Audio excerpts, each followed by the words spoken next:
Yeah. Well, I had a lesson because I wanted to do it on camera. I thought we could just do it. No, it's a big thing. It's a council meeting, so it's, yeah, which I get it.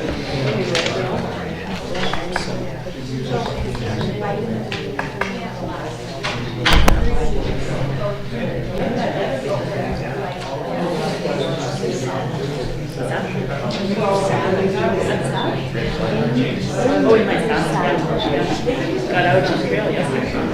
Not today? Yesterday. Okay. And tomorrow.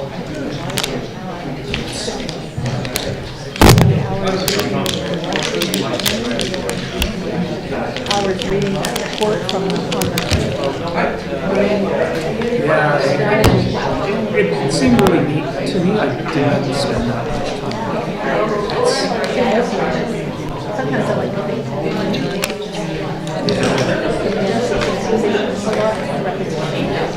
For sure.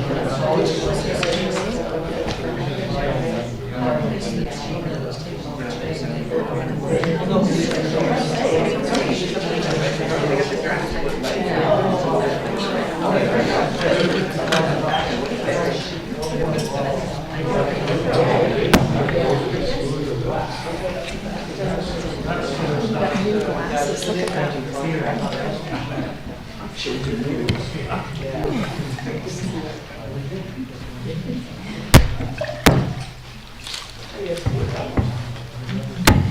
We need coasters here. Very good. Anyways.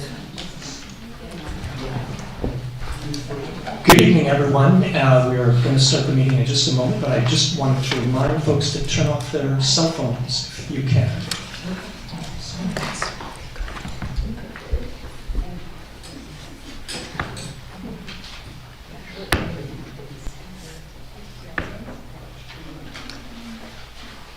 So it is now the stroke of 7, and with that, welcome to this meeting of 3 committees. We will have Community Planning, Public Works and Protective Services, and Environment and Natural Spaces, and we'll do it in that order just because we have presentations at Community Planning and Protective Services. And I would like to begin by acknowledging that we are on the traditional territory of the Coast Salish people, and particularly our near neighbors, the Chiano First Nation, and also the Sauk First Nation as well. And so with that, I would like to call to order the community planning meeting for Monday, March the 13th. And can I ask if there are any additions to the agenda? And there is one. It is a pink that I sent out today, and we'll cover that in the Councillors update. So, hearing Marilyn. Move adoption of the agenda? And a seconder, please. So, Councillor Rep. And all in favor of adopting this agenda? And opposed? None. So, thanks. Now, we have a presenter from Vio Mitchell, who's going to talk about Metchosin Days. Now, one of the things I'd like to do after the presentation is reserve some time for discussion with Council about what Vio is going to tell us. And I have a feeling that Vio is going to want some form of direction from us in terms of Metchosin Days. So, and I was talking with Tina earlier today, and she felt that we could do that if we decided there's a motion needed. We could do that right after Vio's presentation. So if I could, I would call Vio Mitchell up. Thank you very much for being here tonight. Great, thanks. Thank you, Mayor and Council, and thank you, Councillor Shukin.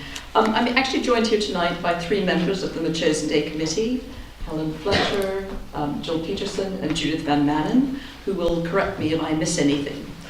First of all, let's just talk about Metchosin Day for a minute. It's first and foremost a community event. It's been a time to celebrate and share everything that's great about Metchosin. Now, as you all know, the Metchosin Day has grown in size and complexity since it was first established as a picnic in 1964. With the pandemic, we were obliged to cancel the event in 20 and 21. And in 2022, we were keen to relaunch Metchosin Day, But we were unable to secure viable alternatives for parking, given losing access to the field next door, and we really didn't have time to rescope the event. So over the past year, we've been on a re-envisioning exercise. We've had several meetings, including an open re-envisioning session in this chamber last October. We've received lots of suggestions and ideas by phone, by email. So what I would like to do tonight on behalf of the Metchosin Day Committee is to share a proposal for what we're considering a scaled back event. And we propose to call this event the Focus on Metchosin, and I really want to thank Barb Sawatsky for that suggestion. Our proposal is to hold this event on Sunday, September 10th, the regular day of Metchosin Day, from roughly noon to 6 p.m. And the focus is really around children, families, and agriculture. We're assuming that the producer would maintain their regularly scheduled event market, as well as the Old Barn books. So what's in this new Metchosin, Focus on Metchosin?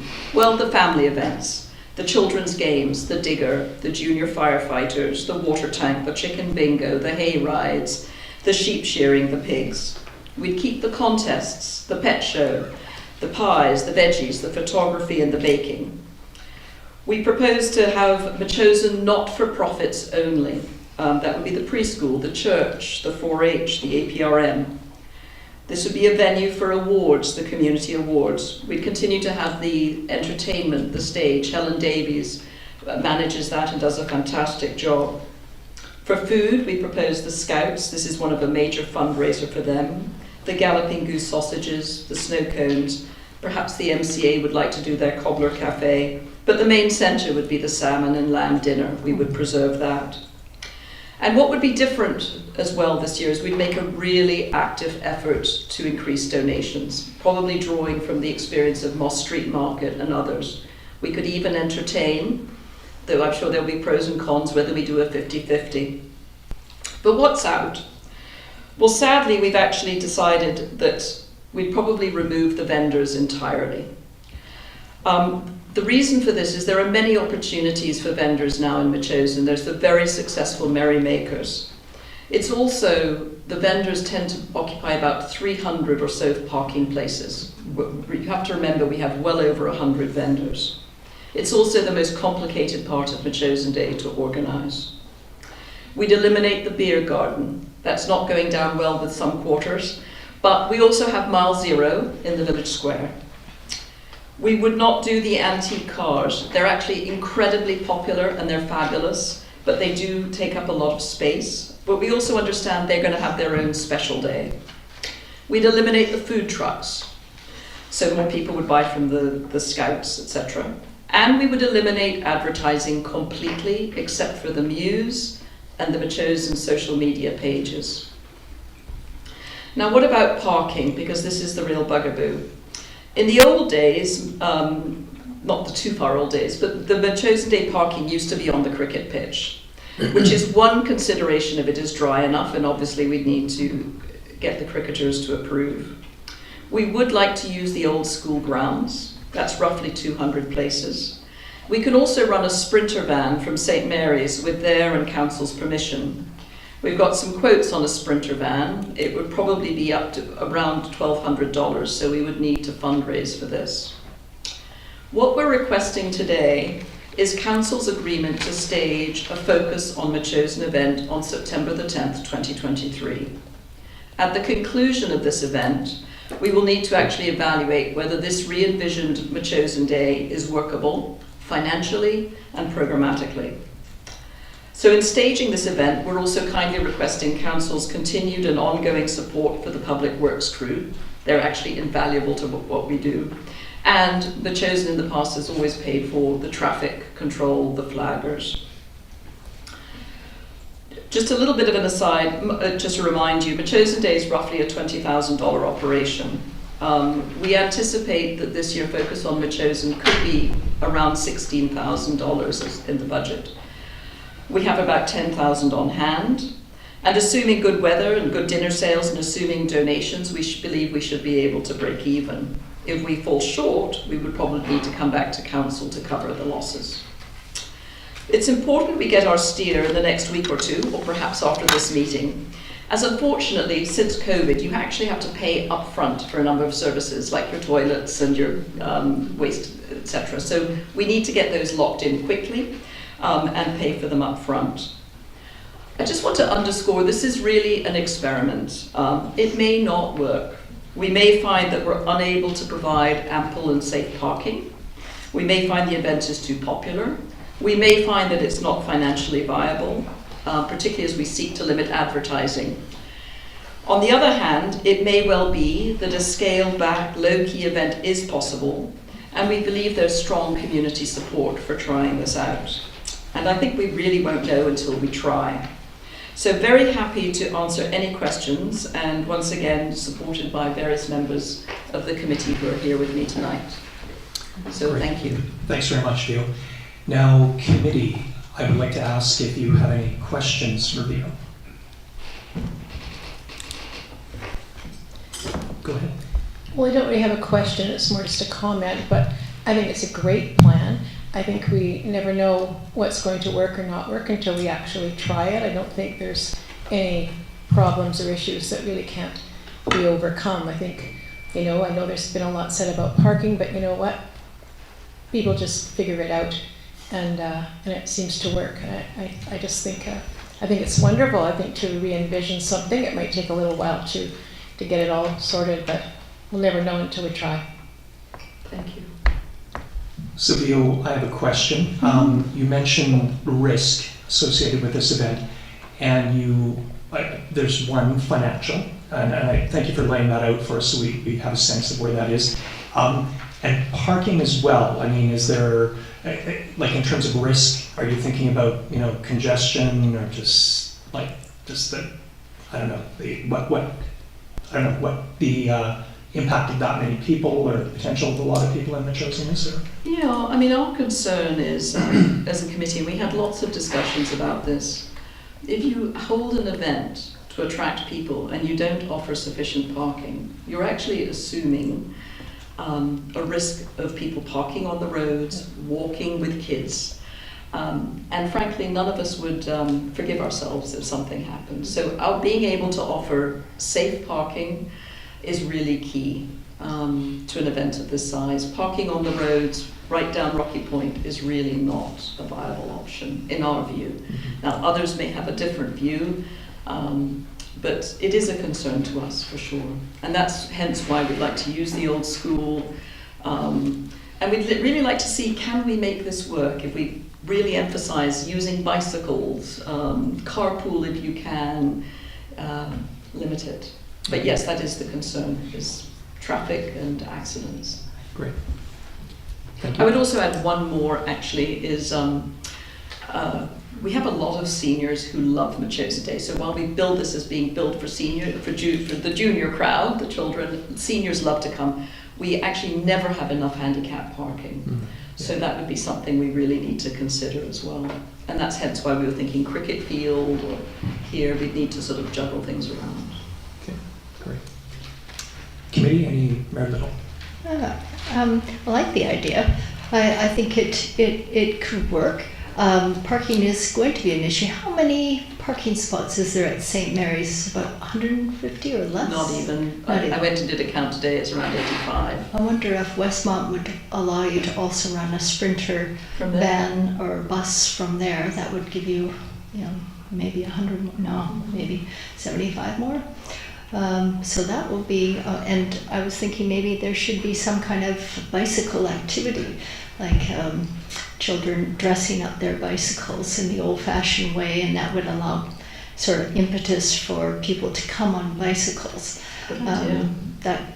That would be really appealing to kids anyways. But I like the idea. I think it may be a real go. I'm sure you'll have some people saying, we want the beer garden, but... Lots of those. Yeah. So- Yeah, no, I know you've done a lot of work, so thank you. Great. Now, I would like to open it up to the attendees. Oh, Councillor Donaldson. I thought you were going around the table. Just waiting my turn. I think it's a great idea, and I heard lots of different options for things. The only thing I'm not clear on is if you're having parking on the cricket pitch, where's the actual fair?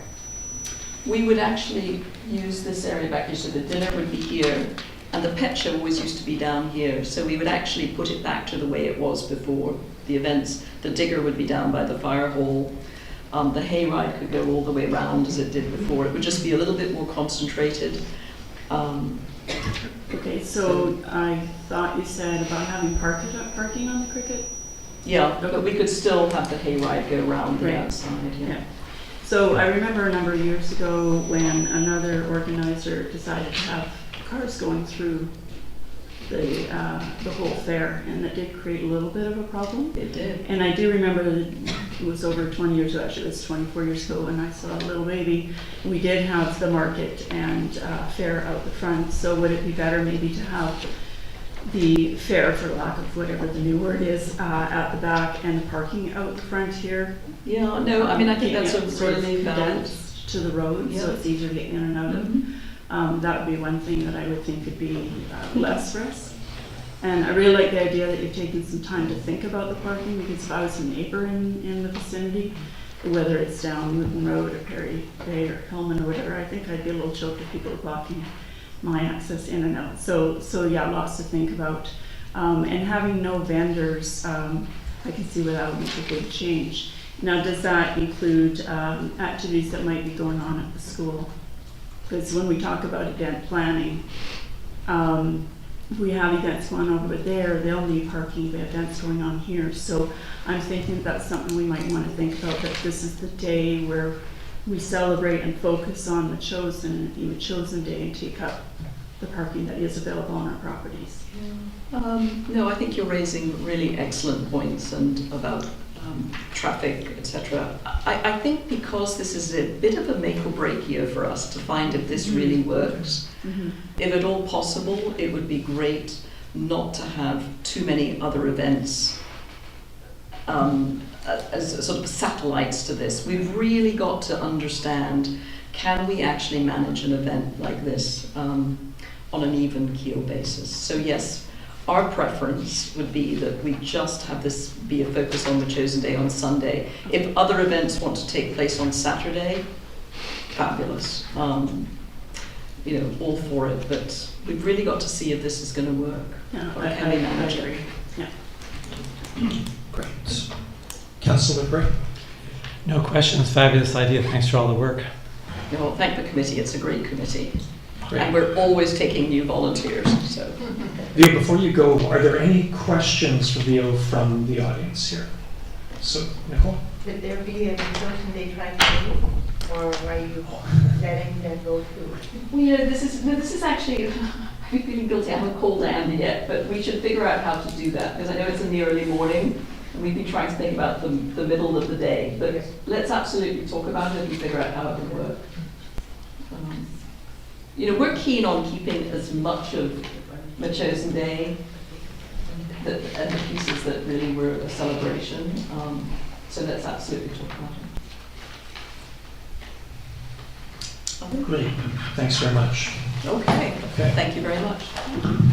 So committee, sorry, Leo, one question. Now, back to what you had said earlier on, I think you want a sense from council about where we stand in terms of, I think I know based on, yeah. Yeah, correct. Okay. Can we move ahead with this new plan?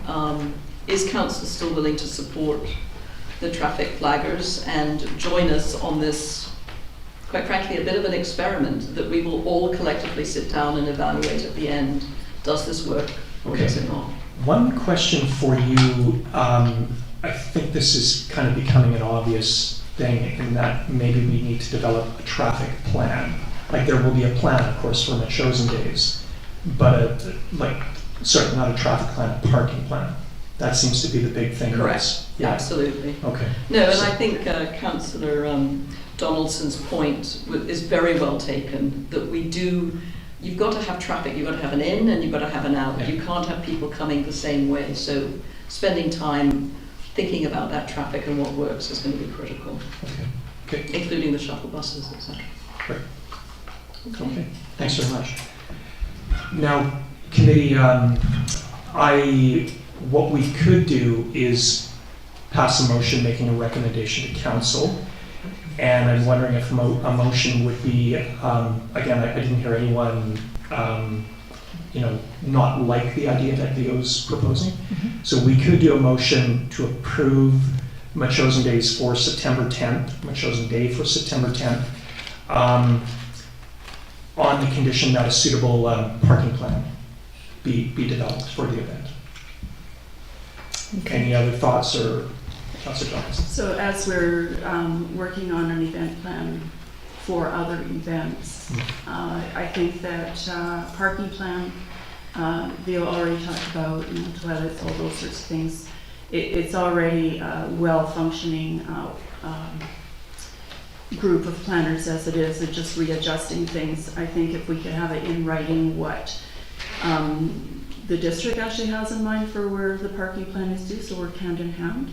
Okay. What's the other things you say?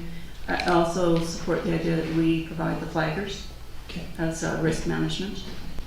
So if we can, in conjunction with the other organizations that we're working with an event plan, have something that's a template for everybody, but I'm definitely in support of this going forward. Okay.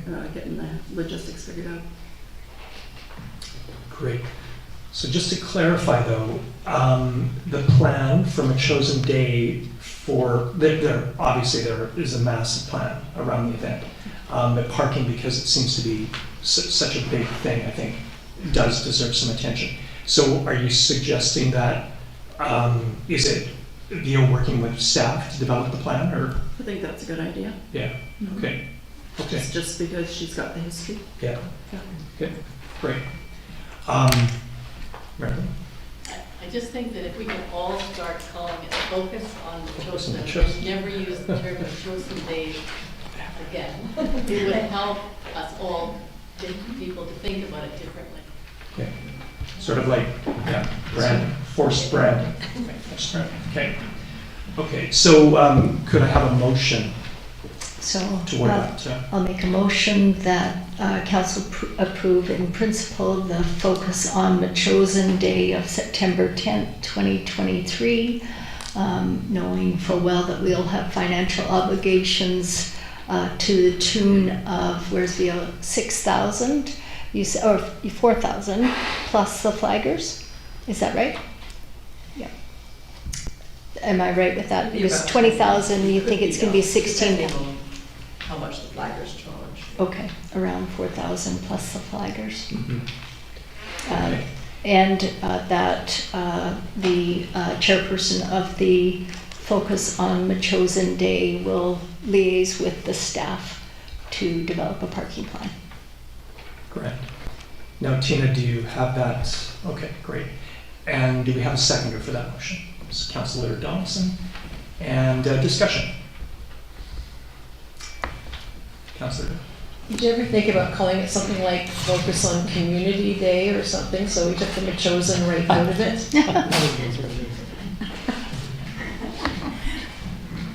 I can take it back. Thank you, Councillor. Any other comments? Councillor Don, Greg, Mr. Craig. Thanks, Councillor Schuken. Yeah, I guess I'm not so fussed about the parking business in the sense that I had a good group of local people working on it, and I think they can put together something for us. I realize the motion's a bit different, but I'm happy with with people working on it, figuring out something. It's an experiment. We'll just see how it goes, and sounds like safety is an upper mind, so that's good. I think that the district, though, should, the minute we pass the motion, we're going to proceed, is that we should give notice to our tenant, Instinct Training at the school, that the parking lot will not be available for them that day, because otherwise they take up a lot of space when they're having events. Great. And yeah, I'm quite happy. I guess the point, though, again, with the motion, the numbers I heard were 16,000 roughly to run the show, a guesstimate, $10,000 on hand, so that's a $6,000 difference. There's a hope to raise some money, but we'll cover the losses. So we're making a commitment here that's larger than $4,000, if depending on all what happens. But again, I heard good words about the idea of, well, it's in good hands, the team, and then driving for donations and things like that. So I don't think there's any peril here, but just to mention the numbers are a bit different probably. I'll vote in favor of the motion. Great. And the point about instinct is a good one. It probably just can be part of the parking plan. So, yeah, Meredith. Yeah, I think we should also acknowledge it's going to be hard to contain this. It will be on social media, perhaps not using Metchosin, the former words, to describe this event would be helpful for that, but it is going to be hard to contain it, and I don't know how you're going to do it in the Muse and not call it anything to do with a day of Metchosin. But that will be, I guess, incumbent upon us not to put it on social media and talk it up like we usually do. Great. Thank you very much. Any further comments? And with that, I'll call the question. All those in favor of the motion? And it passes. Thanks very much. Okay, we're going to keep moving on. Item 4 on the agenda is the adoption of the minutes of February 13th, 2023. Oh, times. Thank you very much, Councillor Hutton. So we now come to that special moment in Metchosin politics of public participation. Is there anybody, and I should note that there is public participation for all 3 meetings. So public planning right now, public works and protective services, and then environment and natural areas. So anybody for public participation for community plan? You can approach. Thank you. And if you don't mind saying your name and what street you live on. You betcha. My name is Kim Hill, citizen of Metchosin. I'm a homeowner at 1070 Riverview Drive. And thank you for the opportunity to put a matter of urgent importance in front of you this evening. I speak in regards to land received by Langford from Metchosin in the recent land swap. Land that is renowned for its steadfast delivery of pure water to our district's wetlands, streams, and wells. Pure and steadfast water that our citizens and our natural resources rely on. I was told by the district of Metchosin that this land swap was going to be a win-win for everyone concerned. It was my understanding that Langford would deliver a comprehensive water management plan to Metchosin before changes to the drainage system were allowed to commence on these land swap lands. Unfortunately, this has not been the case. The resultant situation needs swift attention. It is my considered opinion that Metchosin should contact Langford immediately, inform them that the clear cutting, removal of bedrock, and the intensive employment of heavy equipment has resulted in uncontrolled abstraction of natural overland water flows, water patterns, more importantly. This is unacceptable. We have valuable water-based assets downstream.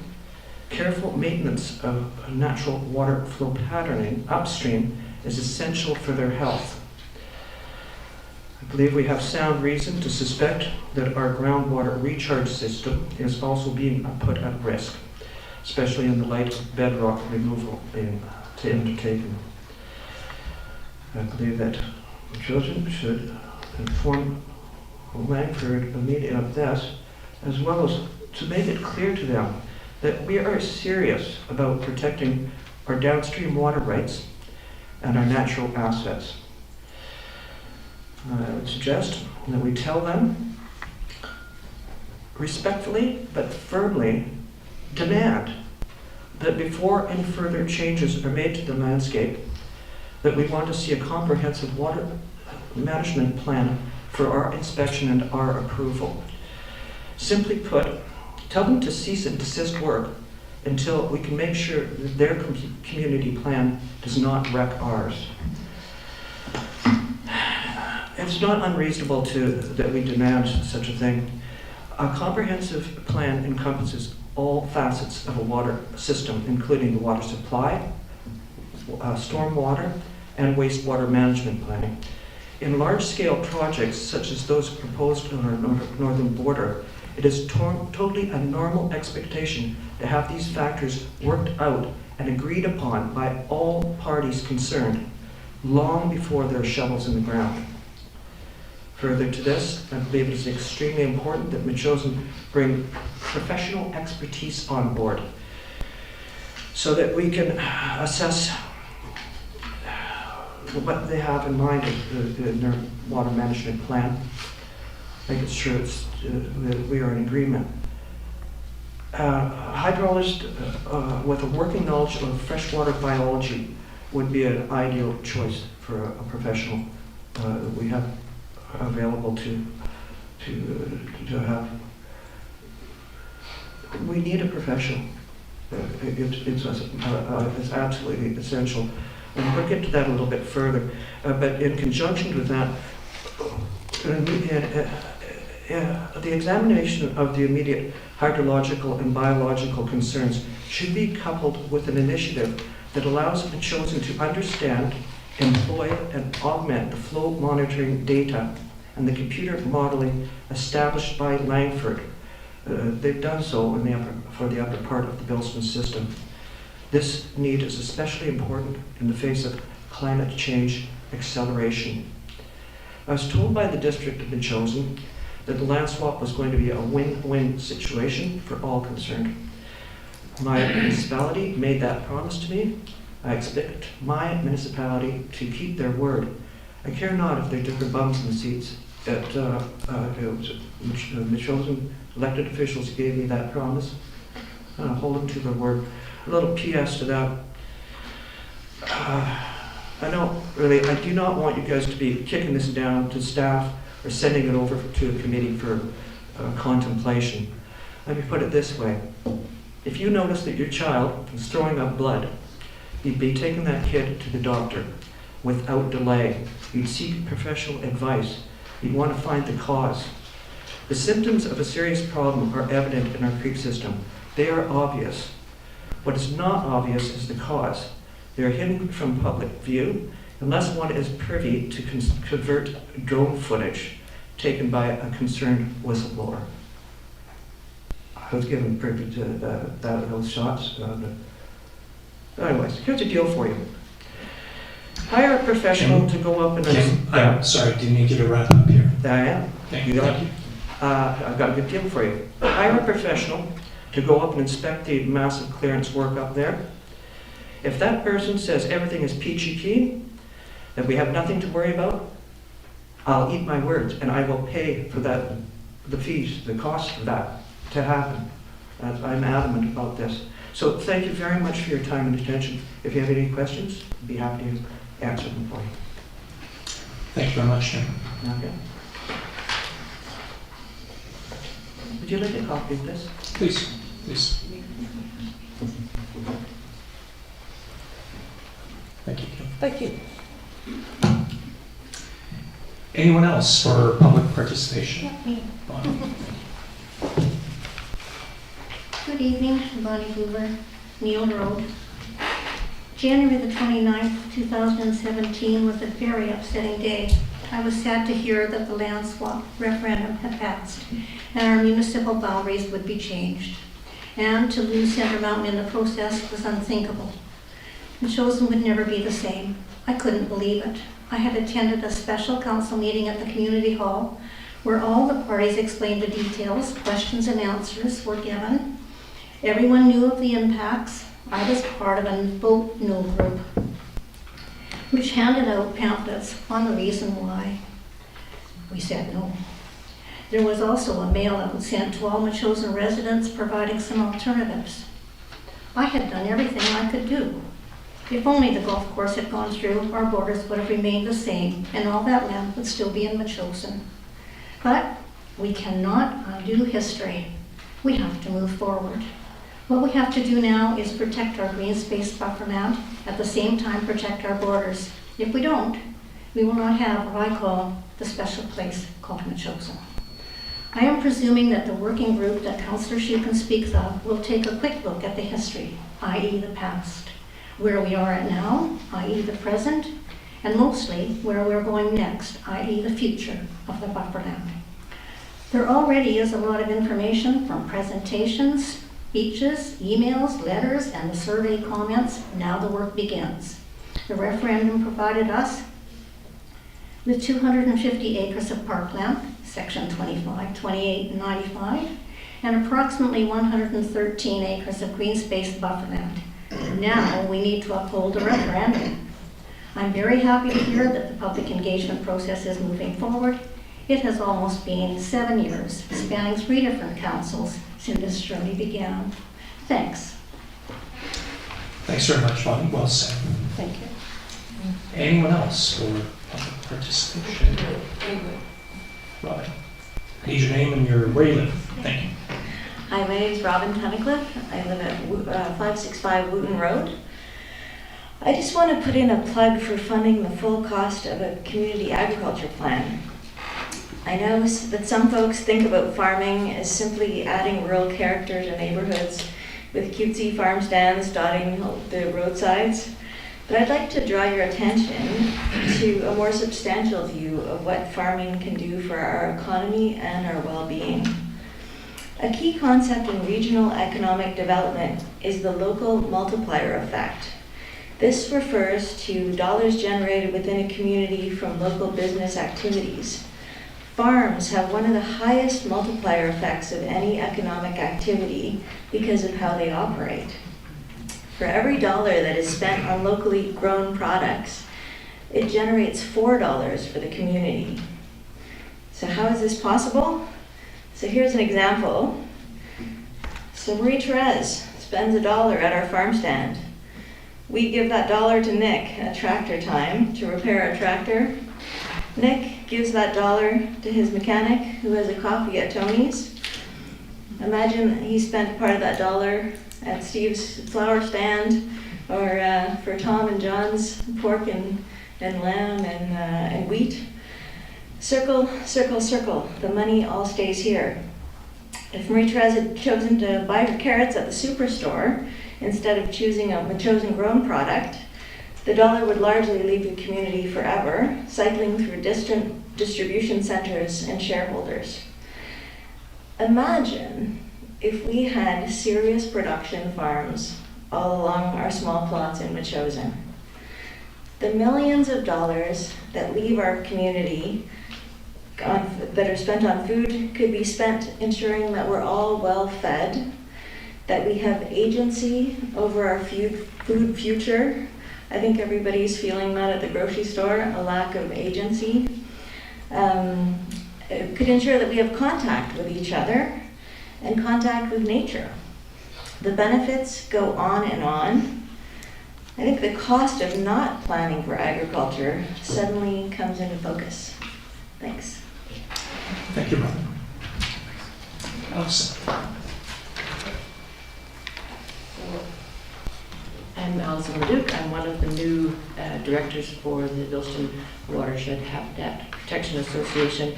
I just wanted to say thank you very much for all the councillors that came out to the meeting, our AGM, and I know Councillor Gray had a conflict, so we're not holding that against you. But I do appreciate that everybody was interested, and also that there were council members from Langford there, and I hope you got a chance to talk to them, because we do need to act together with them.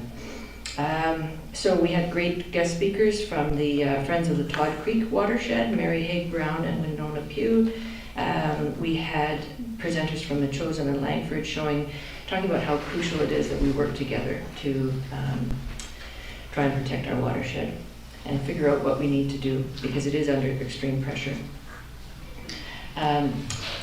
I think I'll just leave it at that. I just wanted to thank you and encourage you to keep in touch and to also have discussions with your counterparts in Langford and in Colwood, because there's a little bit of the watershed in Colwood.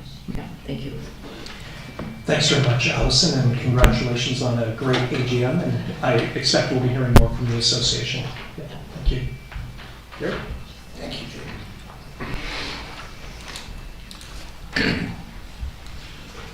Gary Smurfit, 3950 Gilbert Drive. I forgot to bring my glasses up, so we'll have to bear with me here a bit. But I'm sure you're all aware that the development that's proposed adjacent to our buffer lands includes 344 residential dwelling units. The majority of them that aren't townhouses are those little Langford mini lots.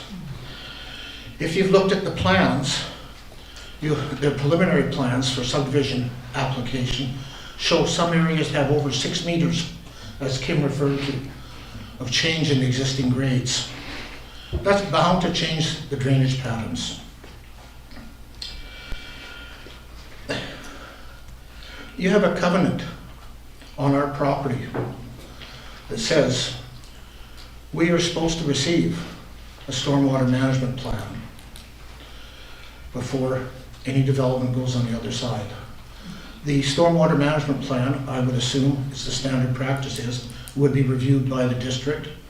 Comments would be made to Langford. When Langford is happy with the plan, they would send it back here. There would be drawings approved, stages set for it. Then the district would give them permission to come onto the district's land to build it. And there would be inspections and reports and ongoing monitoring of it, I would assume, would be built into the design. That's a heck of a lot of stuff. And yet they're up there clearing and blasting and making a hell of a mess, pardon my English. But I just wonder has the district even received preliminary subdivision application for comment here? Has it been submitted to us? I asked the approving officer for comments. No, we haven't seen any yet. So, in my 18 years of experience, that's normally the thing one would do, is that you would send it to the adjacent municipality when you're bordering and planning on using their land for part of the stormwater management of the subdivision. And in the preliminary application comments back from Langford, it states that they're looking forward to seeing what's going to be done with stormwater. And yet, we haven't been asked for comments. I think, as Kim said, it's really imperative that the District of Metchosin take a position on it and advise them now that we're not happy. And if need be, we get the legal, spend some money, get lawyers to review that document, because in it there's clauses that allow you to issue orders and things like that, you know, all the legal whatnots. Second, completely different comment, I'll make it very quick. When we're looking at the focus on Metchosin days, does our municipal insurance cover what happens at that time? Because we've heard people talk about traffic running through the property and that, and we're going to be supplying the flaggers. If there were an incident, do you know whether or not our insurance covers it? I'll leave it with you, thank you. Thanks very much, Jared. I just have to make one comment in response to what a few people have raised in terms of the buffer land. So there are a number of things going on as the buffer land and also water management as well. So the covenant that allows for the stormwater detention pond, I have been in touch with our engineer on a number of occasions.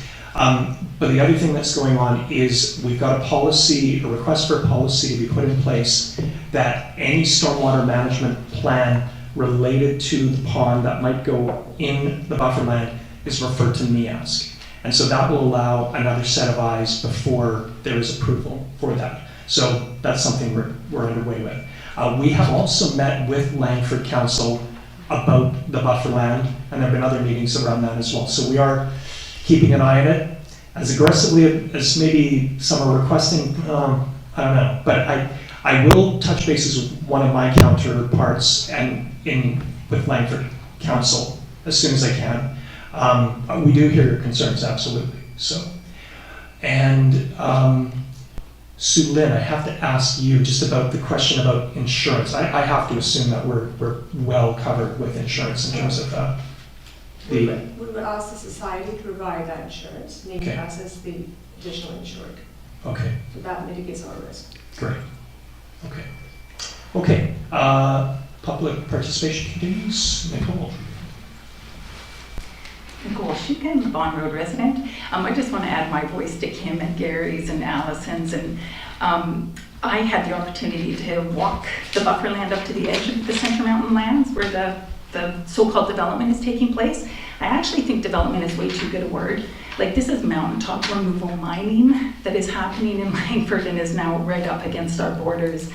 I feel so badly for council. None of you were in place in 2017 when this fiasco, which has now flowed downstream to you, kind of took place. And the surprise of the stormwater management in particular is just something really hard to grapple with.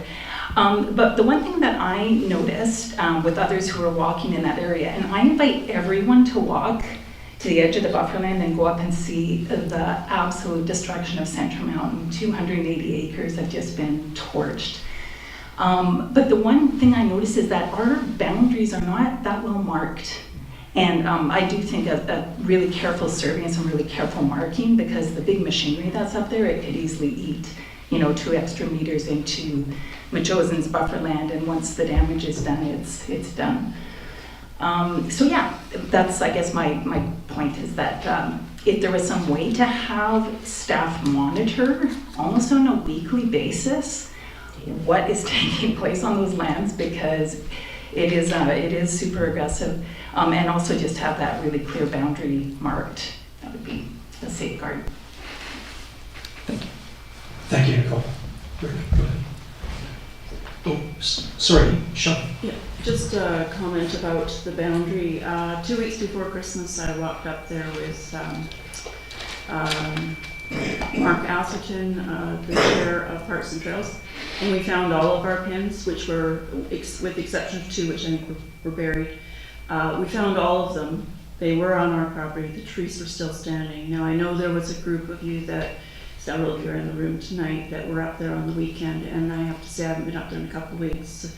I have heard the chainsaws going daily for 2 weeks solid, and I understand the destruction of all the arbutus trees. So I will definitely be going up again to see if that line of trees on our property is still where it should be. But I agree, we need to be mindful of keeping an eye on things. Thanks. Great. Rick. Hi, Rick Perron, Chalister Court. I too was one of the bird watchers that went up there having a look at the different flora and fauna. And one of our observations were all the new flagging that went up. As you go in through our gate that's just off of Neil Road, you come to a Y. And I know getting closer to the site, you take the right fork and it gets you closer to it, to the residential area. Left, I guess, is the industrial area. And there are, looks like pretty fresh markings, not markings, but flagging that's up there, as well as on some of the rocks, there are crosses that have been engraved in there, and then it has been spray painted in fluorescent paint. So somebody's doing some surveying in there, and I'm wondering if there's a permit for it, or if anybody knows any information on why that has been going on, and what exactly is that for? Is this like the surveyors from Langford coming in and see what they can do in the way of stormwater management? It's good to know. And there is devastation up there. It's been completely devastated. All the trees are down, and of course soil removal is going to happen there. So when you remove the soil and the trees, there's going to be absolutely no means in which to capture the water that comes down, and so it's going to flood. I mean, they're going to take care of all that flood water, I guess, but that means it's all coming into Metchosin, all of it. And so not only that, but there's the creatures in the trees, and those that depend on forests are no longer going to be able to live in that area, so they're all coming into Metchosin. I mean, we can greet them and welcome them. I think that's a good idea, but there's going to be a lot of ecosystems that are going to disappear because of it all too.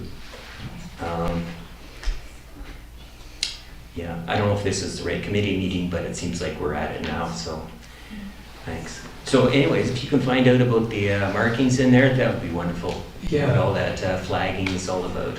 And it is new. I have seen exactly what you're talking about, the X's painted on the rocks, and it almost looks like there's a little divot in there as well, so maybe it was surveyed. I will connect with our engineer on Thursday and ask him what he knows, and get a little bit more clarity on what could be happening and is there a permission that's needed. So, yeah. Okay, thanks, sir. Okay, Nicole?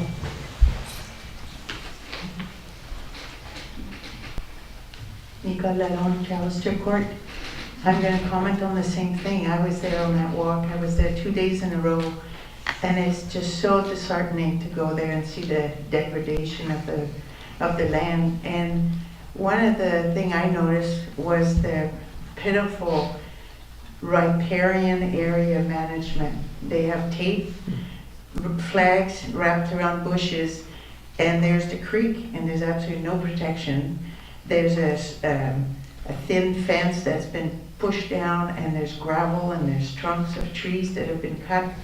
So they are not being careful with the creek or the waterways that are going through that piece of property. There's lots of ponds that are in there with gravel and big pipe, and I can see the water coming down there, and where's that going to go? It's going to go in the creek that's right by there.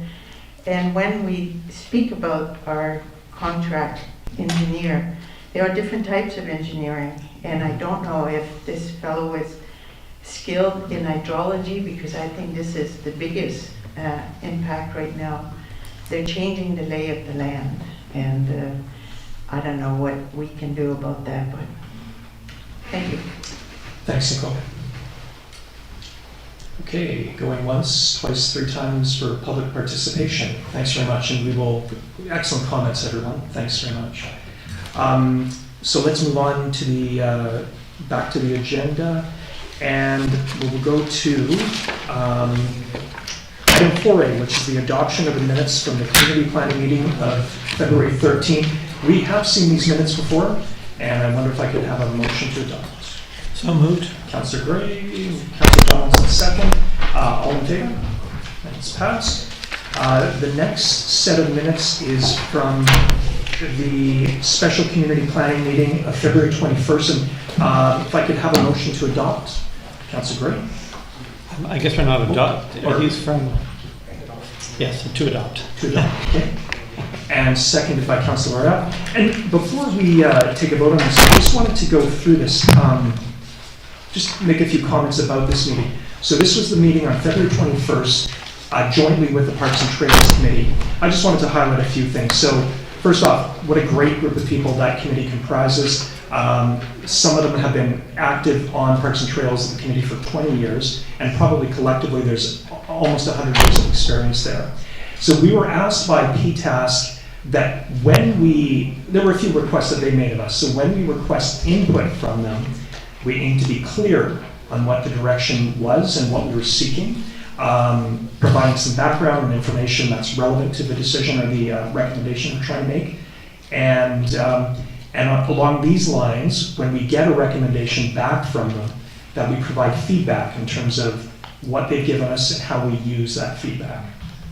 That's just a comment they made to us. So there's a lot of work that goes on within PTASC on a regular basis. And so they asked that council or this committee be apprised of what that is. And so I will aim to connect with Mark on a regular basis just to provide some information about PTASC's activities. I can tell you in terms of that Mark met our new Trails coordinator on the weekend, had a good meeting with him, Ryan Carter, and he seems to be set to take on that role.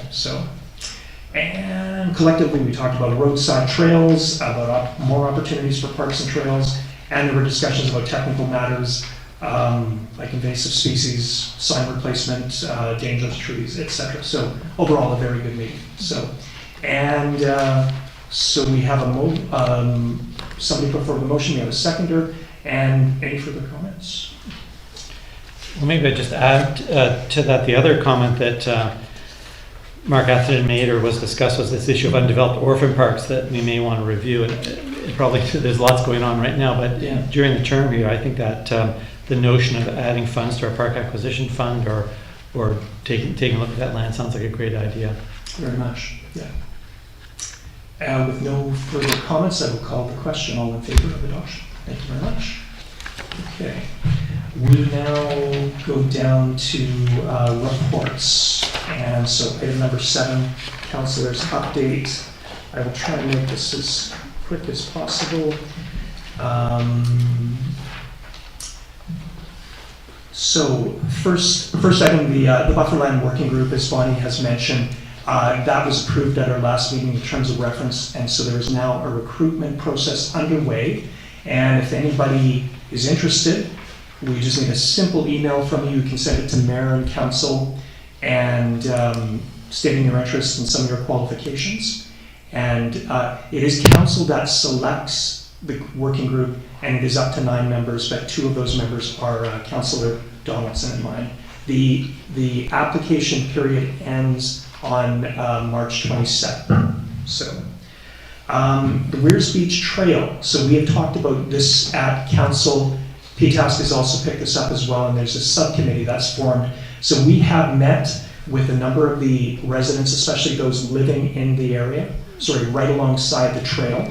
We talked about a number of things in terms of trail access, improving safety, but also especially parking and traffic management. So just some preliminary discussions have been held to date, and there'll be a report coming probably to PTASC first, then this committee, and then to Council as well. So have the great pleasure of participating in the cleanup on March the 4th.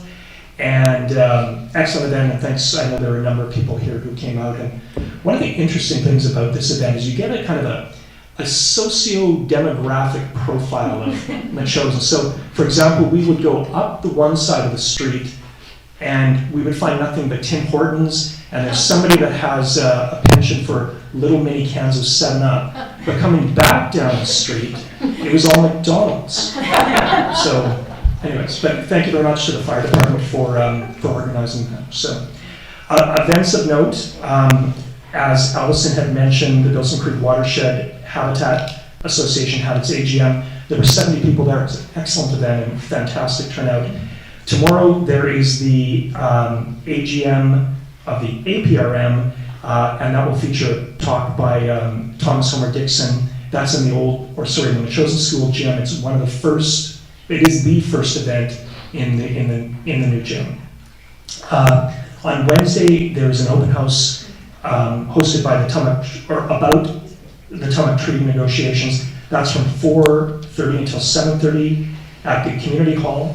And then that night, there is a presentation by Dr. John Lutz of the University of Victoria, and the presentation is titled, "Is This Unceded Land? An Introduction to Vancouver Island Treaties." Now, finally, I just wanted to touch on the Growing Communities Fund, which Mayor Little and the Honourable Mitzi Dean informed us at the March 3rd Council meeting. So we've all learned that Metchosin will receive $2.4 million from the Growing Communities Fund, and we're now awaiting more information about the fund, how it can be used, the reporting requirements. I'm particularly interested in how much time we have before we have to start or have to spend all the money. The information that we've had to date about what you can use it on seems to be very broad, and that's pretty wonderful. And I think the one mandate is just there for the district to serve its residents and serve the people who live here. We've heard a few little comments about fiscal accountability, and there's word that maybe the individual initiatives will have to be posted on a website somewhere. So that'll be interesting to see.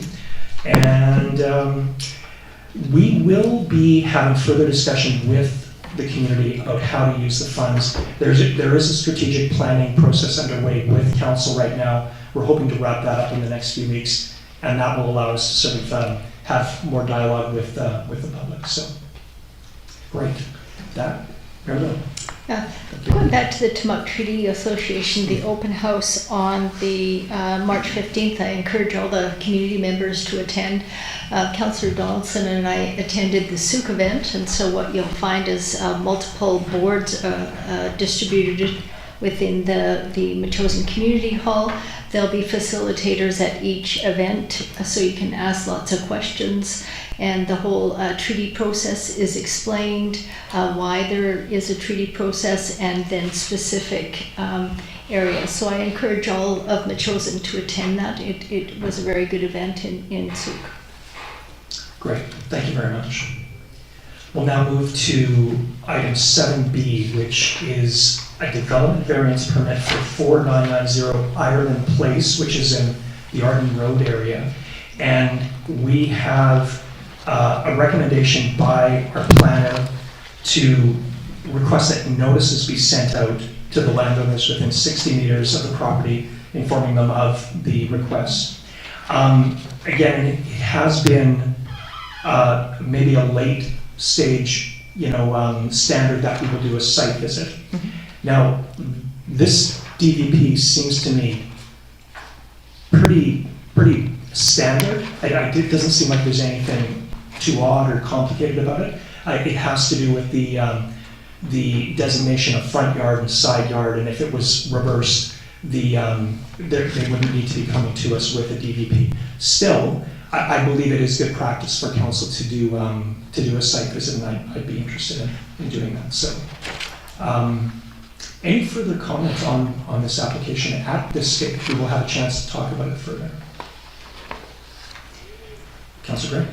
I just wonder if we have any idea the size of the building? As in square footage, and I don't mean that's a surprise question, just something that we should sort out before we look at the permit in finality. Yeah, no, that is an excellent question. I don't see it here. There are some drawings here. I just didn't measure them up and all that, but it's probably someone could tell us. Okay. Councillor Shukin, I think there's somebody in the audience that could probably tell us. It's less than 2,100 for sure. 26 feet by 32 feet. 26 by 32. Okay. Thank you very much. Is it one? A single floor? Storage loft above. Thank you. Okay. And sorry, your name? Hans Ragnar, the owner. Okay, great. Thanks. Okay. So there's drawings on page 22. Exactly. Yeah. Great. So with, Councillor? I'll smooth the recommendation and add that, that ask staff to schedule a site visit. Great. Do I have a seconder for that? Councillor Donaldson. And any discussion? No discussion. We call the question. Those in favor? And that is carried. Thanks very much, Tina. Sorry, two things. We will have the notices distributed and we'll work with the owner to find a time for a second. So, great. Thanks so much. Okay. We have no correspondence, bylaws, or other business, and if there's nothing else, I will request a motion to adjourn. Motion to adjourn. Mayor Little and Councillor Donaldson, thank you very much. All in favor of adjournment? And adjournment. Thank you.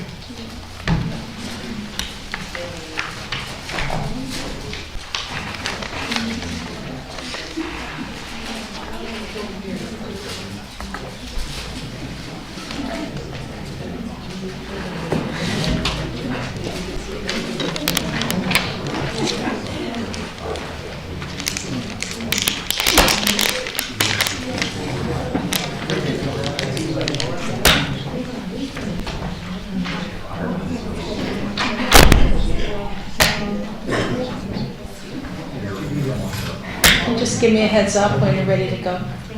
It's okay now?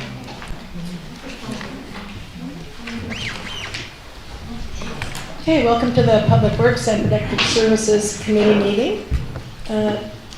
Excuse me, do we have any additions or changes to the agenda? Approval of agenda. Thank you. Moved by Councillor Shukin, seconded by Mayor Little. In favor? So we have a couple of presentations tonight. First is Chris Vandwater from the Metchosin Arts and Culture Center Association.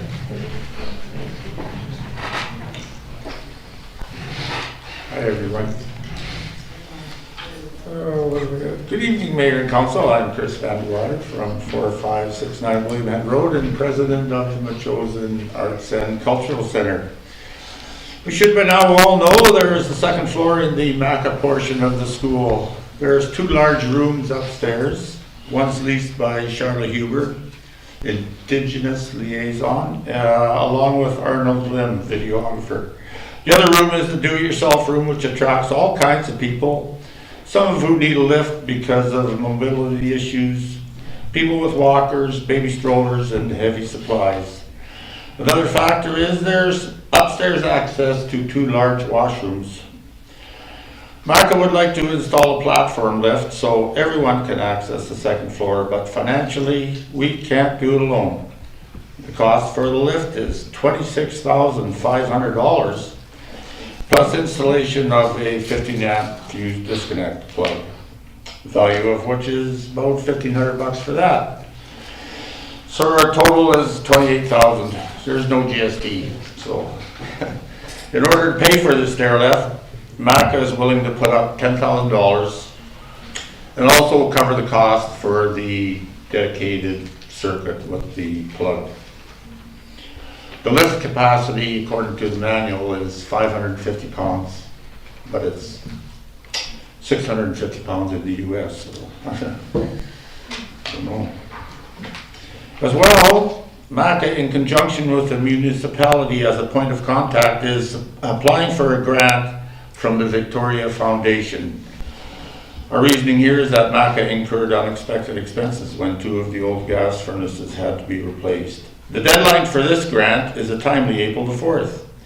We are optimistic that this grant will come through for about $10,000 to $12,000. That would leave a balance of about $10,000, which would be picked up by the municipality.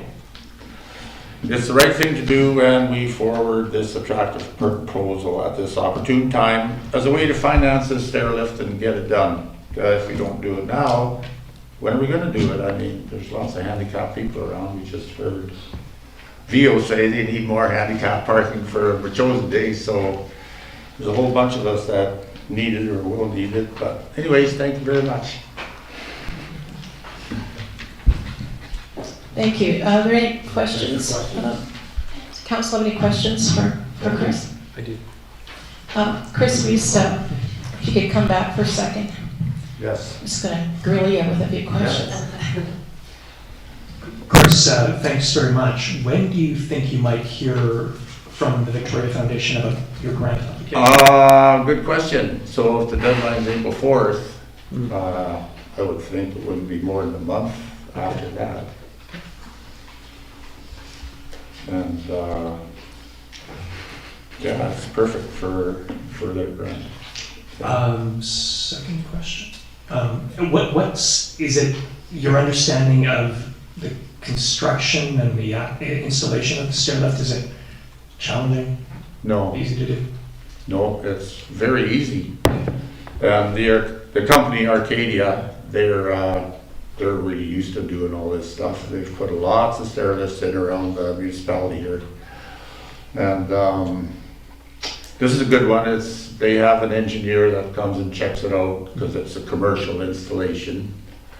And yeah, it's going to be supported from the treads, so there's no drywall to take off, which is a good thing. And the installation will take about 2 days or so. And yeah, I think it's good. It's a good time.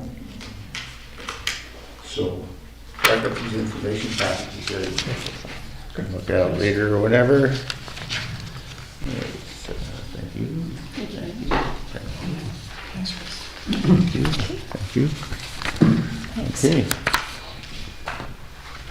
Any other questions? For now? Thank you. No, thanks. Thanks, Chris. Okay. Hopefully we can squish it into budget talks Yeah. in the near future. All right, our next presentation is Fire Chief Stephanie Dunlop is going to talk about emergency operations in Metchosin, and she has a PowerPoint presentation as well.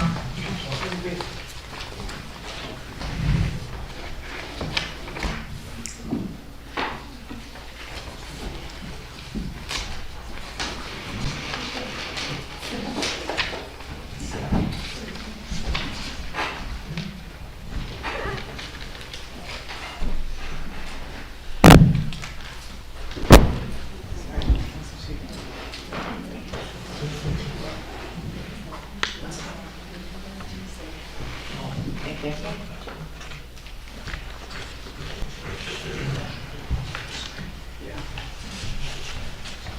you. Good evening. So I was asked to come and do just a quick briefing on the Emergency Operations Center and what we do for the district, and just to give you a little insight on how we operate and when we operate. So we will try and keep this relatively brief. This is the same slideshow that I've done to council members in years past, so you might see a few slides that look familiar. So the Metchosin Emergency Program was enacted under Bylaw 420. So we are required to have an emergency program here under the Local Authority Emergency Management Regulation and the Emergency Program Act.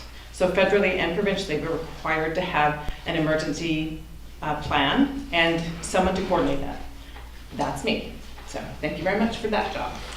All right, so our work here is where we try and manage this under what it's called BSEMS, the BC Emergency Management System. And this is a list of priorities, and it provides emergency management, it provides the fire department, it provides emergency responders, and it provides council a way to help prioritize decision making.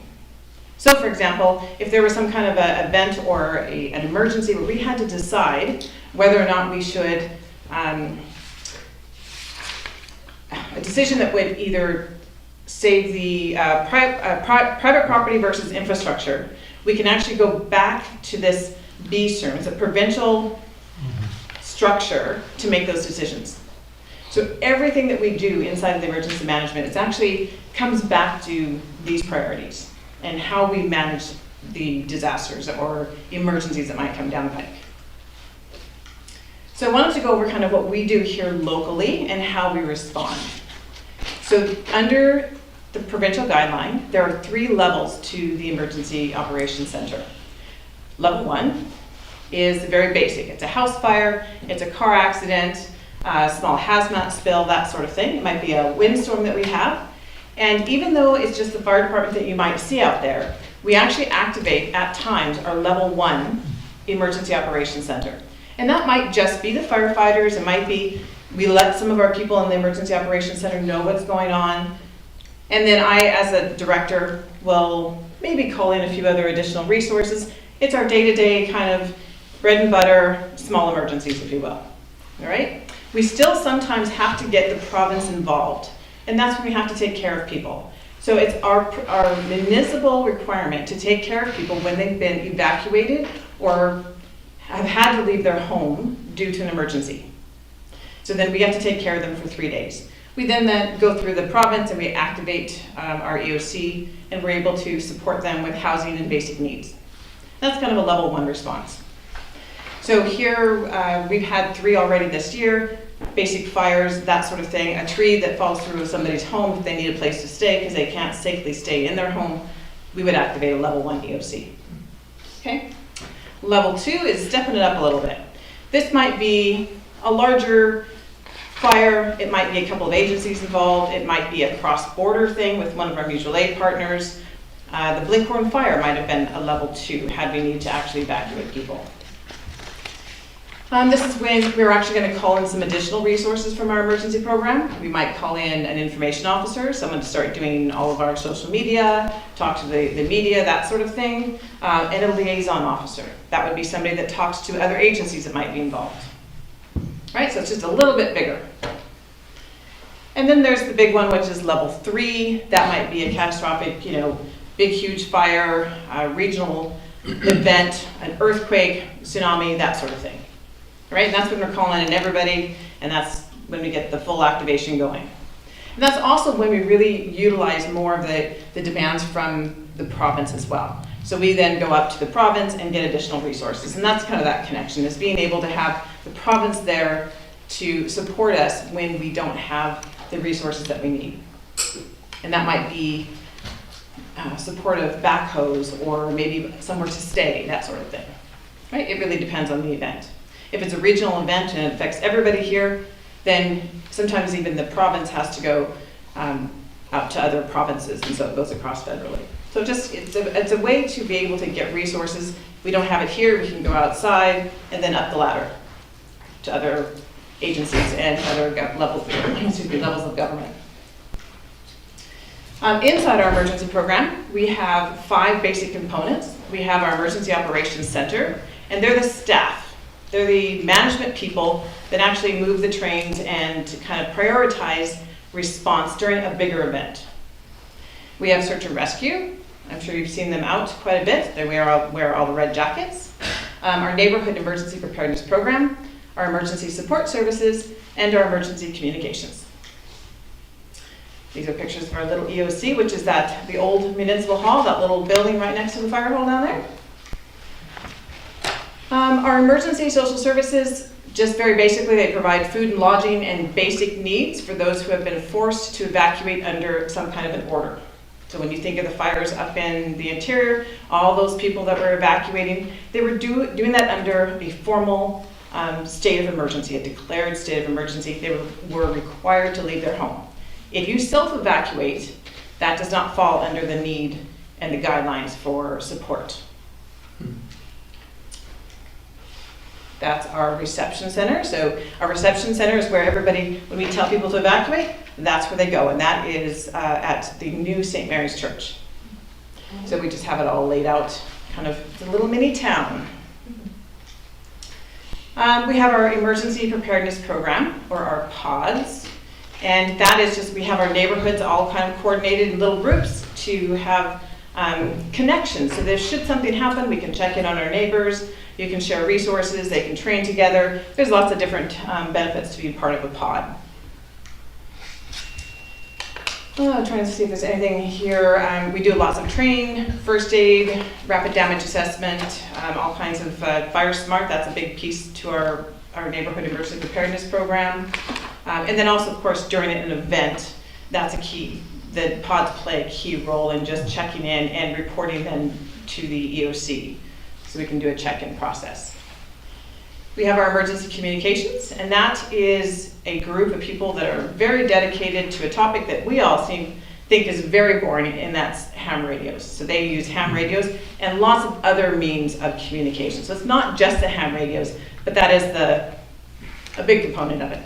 So they have organized radios all throughout the town, in through our pods, so that during an event, we can communicate with them, and they can communicate with us. So this is kind of what it looks like if an event were to occur. The pod peeps, if you will, are the people within the pods that have radios. They would communicate up to their pod leader, either by phone or potentially even by radio.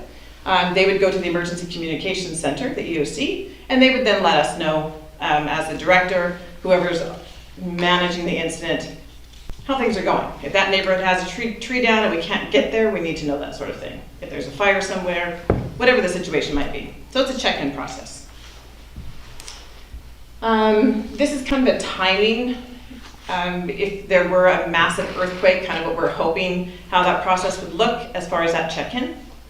And I think that you have a printout of that too. Won't spend too much time. Search and Rescue is another group. It's Metchosin Search and Rescue. They actually are a provincial team, and they respond anywhere from from Metchosin all the way out to Saanich Peninsula, Saanich area. So they have quite a wide area, and they support even further. They'll go support all the way up to Island and onto the mainland if need be. So they're a very strong team. We use them, although they're a provincial team, we use them here locally for evacuations. They help us in a catastrophic event. They would help us with sprinkler protection, first aid, traffic control, very different things that we train with them.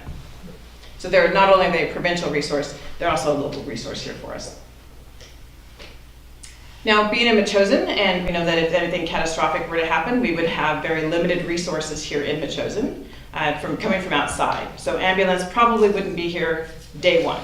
So we have tried to create some special teams, one of which is our medical team. So we've reached out to doctors and nurses here locally and gotten a cache of supplies that hopefully, should anything catastrophic occur, we would have some resources to be able to support any medical concerns that might come up. We have our fragile community support, and these are for seniors or for people who are shut in and can't get out, and maybe we don't have communication with them, or they don't have anybody to support them in a catastrophic event. And this also isn't just for catastrophic events, it's for day-to-day operations. So we might have a spouse that is unable to walk or care for themselves, so their partner ends up going to the hospital, so now they're left at home alone. So we have a network to be able to support those people. And that is through Seniors Resource Center that we connect with them quite closely. We're currently working on, we have a drone at the fire department, so we're currently working with search and rescue to utilize that more in our searching. And our wildland and large animal, we're trying to get those programs refined. Oh, those are going over numbers. So your role in a disaster as mayor and council, respectfully, is to ensure that your family is safe. So no work is done, and we say this to our responders as well, until your family is safe and you're comfortable. If needed, your role in a disaster is to declare a state of local emergency. So we'll do up all the paperwork, we'll bring it to you, explain why, what the powers are that we need, and you would then sign that off. That then goes up to the province. Is the policy decision making. So it's not how we do something, it's should we do something, right? How we do things is up to our operations team, respectfully. Your role in a disaster is to be available and reachable after your family is safe, and then to understand the principles of the British Columbia Emergency Management System, those priorities that we started out with. So again, not your role in a disaster is to direct operations. So we have to be very careful that that does go through a certain process and through our operations and our director of the EOC. To give media statements. While we might have you give media statements, it's not up to mayor and council to write their own and go out and speak to the public. What we give out in a disaster especially needs to be very controlled and concise. We have some regulations that we have to follow then. So while you might do the speaking, we ask that you don't just go out and randomly report on what's going on. And the other thing that's not your role in a disaster is to sit in the Emergency Operations Center. And while a visit and a tour and an update is certainly what we want to provide for you, it's not your role to sit in there and dictate what goes on, respectfully. Our budget, as you know, and this is I think last year's or 2 years ago numbers, is sitting at about 25.8. Now we do get an additional, usually $60,000 in grant money, so that really helps us a great deal with our Emergency Operations Center. We're very fortunate, we have a very interactive group here in Metchosin, our stakeholders. So we meet quarterly with all of the agencies around, from Community House to William Head to Beecher Bay, D&D, everybody meets together. But we just talk about anything emergency related. We make connections, we think about plans, we do drills, tests, and it's really a great meeting to sit at. It lasts about 2.5 hours, but it's certainly engaging. And these are a bunch of other meetings and such that we go into. Emergency operations, there's a lot of people that talk about it, so there's lots of meetings to attend. So I'm sure you guys can relate to. We've had a lot of questions about our emergency notification program. So I just wanted to do a quick slide on that. We do have plans that have been updated. You may not have a screen. I've added this one since that was printed out for you, so I'm not sure if it's in your, is it in there? Okay. So for information only, if people need to find out what's going on, we will present on social media and we'll send an email out. If it's something that the public needs to know. If there's an advisory, so a tsunami, there's a wildfire nearby, something that people need to be on the lookout for, we will do social media, we'll send an email out, and we'll do our phone notification program.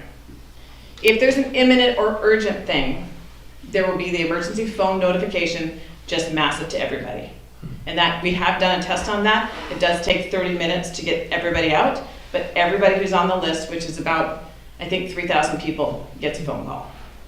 And then we can track who received the phone call and who didn't receive the phone call.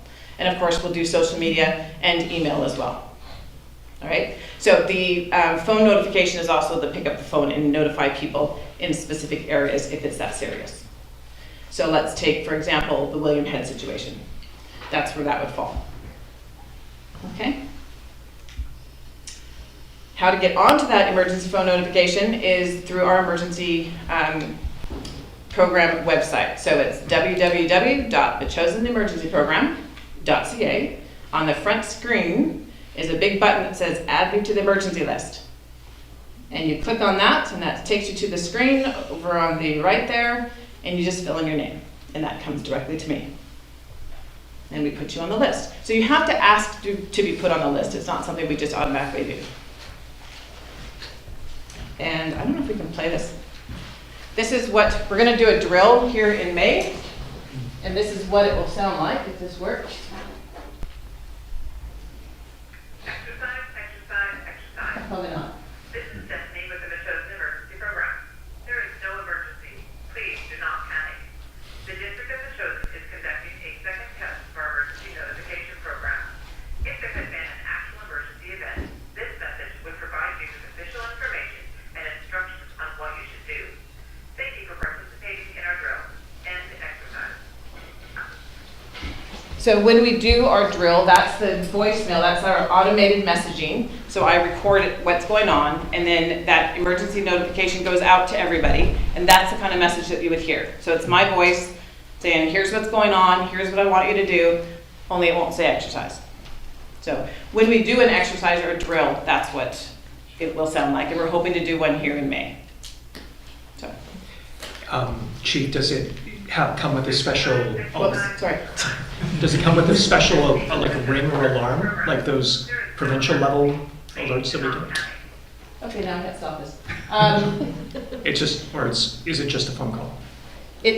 Sorry, so it depends on where the event is. If it is so there's a new alerting system from the province, and that will also potentially come through as well. If it's anything catastrophic, like a tsunami or something, and the province is involved, you'll get that invasive alert that comes in. I'm sure everyone's signed up for different things, but we'll still send out ours as soon as we can too. Yeah. But there are some things that you may not know. So for example, let's say we had a hazardous materials spill, and we needed to get this out to everybody quickly. We would use this. The province may not know about it yet, so you may not get that automatic invasive alerting. Gotcha. So does that answer your question? Yeah. I don't know where we're at with this, but I think that's about all right now. We're good. I'm running low on my time here. Current issues and concerns. Yeah, that was the current. Well, I'll see if I can throw that up there again. The one time I don't wear my glasses and I can't see anything. There we go. Thanks. All right. And go to the next page. Oh, I can't get glasses. All right. I don't know, Tina, if you can come up and help me get through this particular. Thank you. You There. skip that slide. Let's see, emergency response. There we go. Okay. Got it.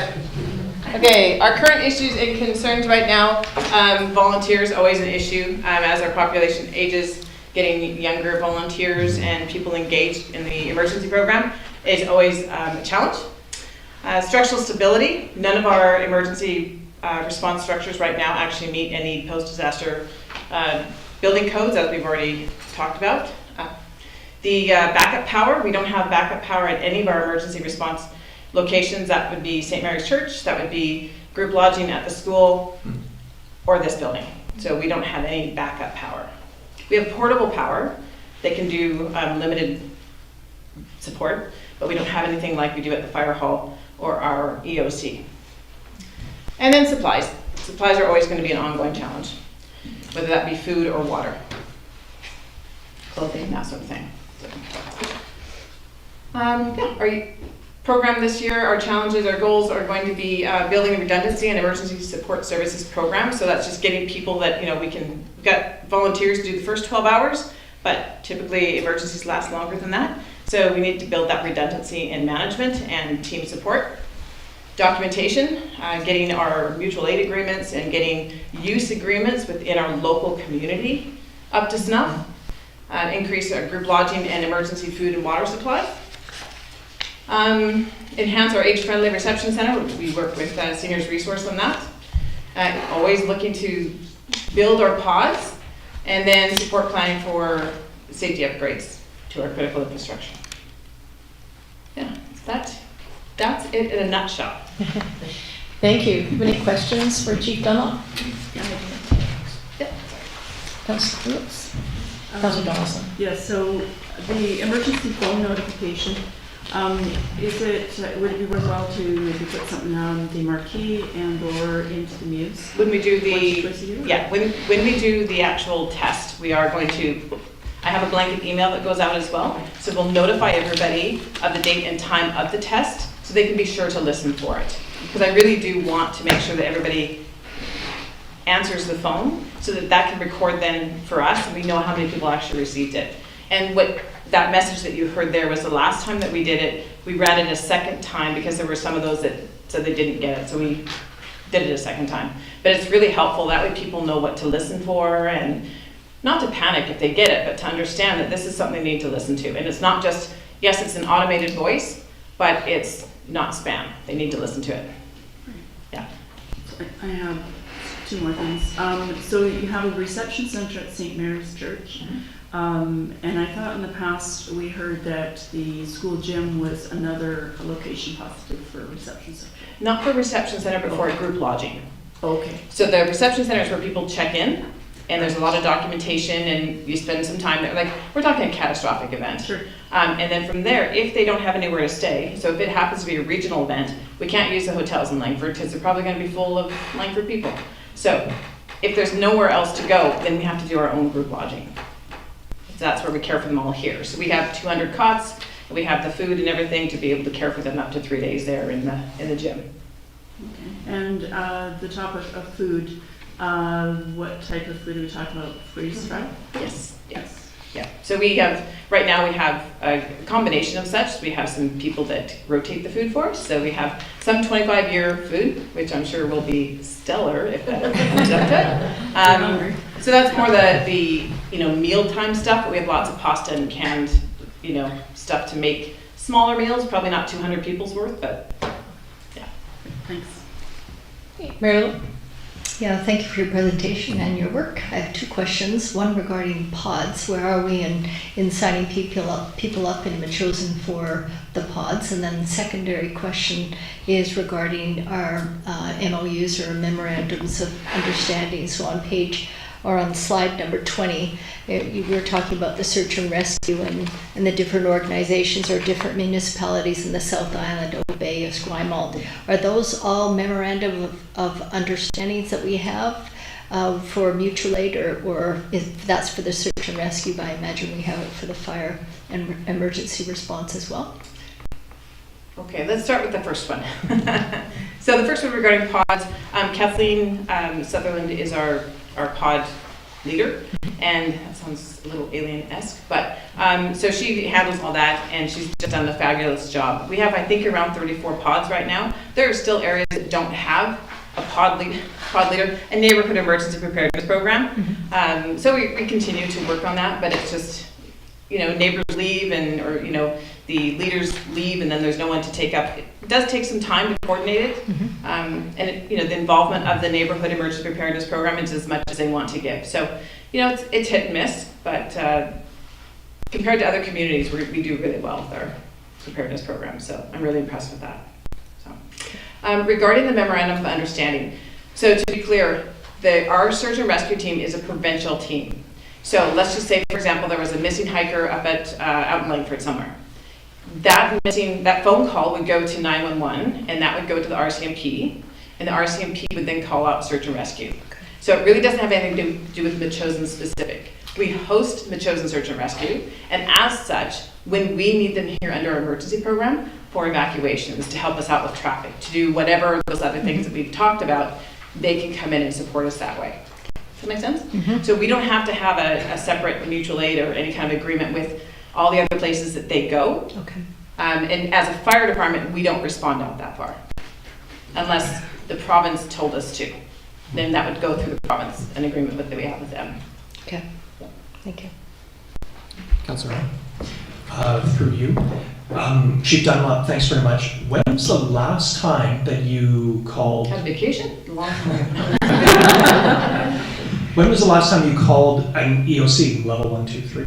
So we've done level 1 3 times this year.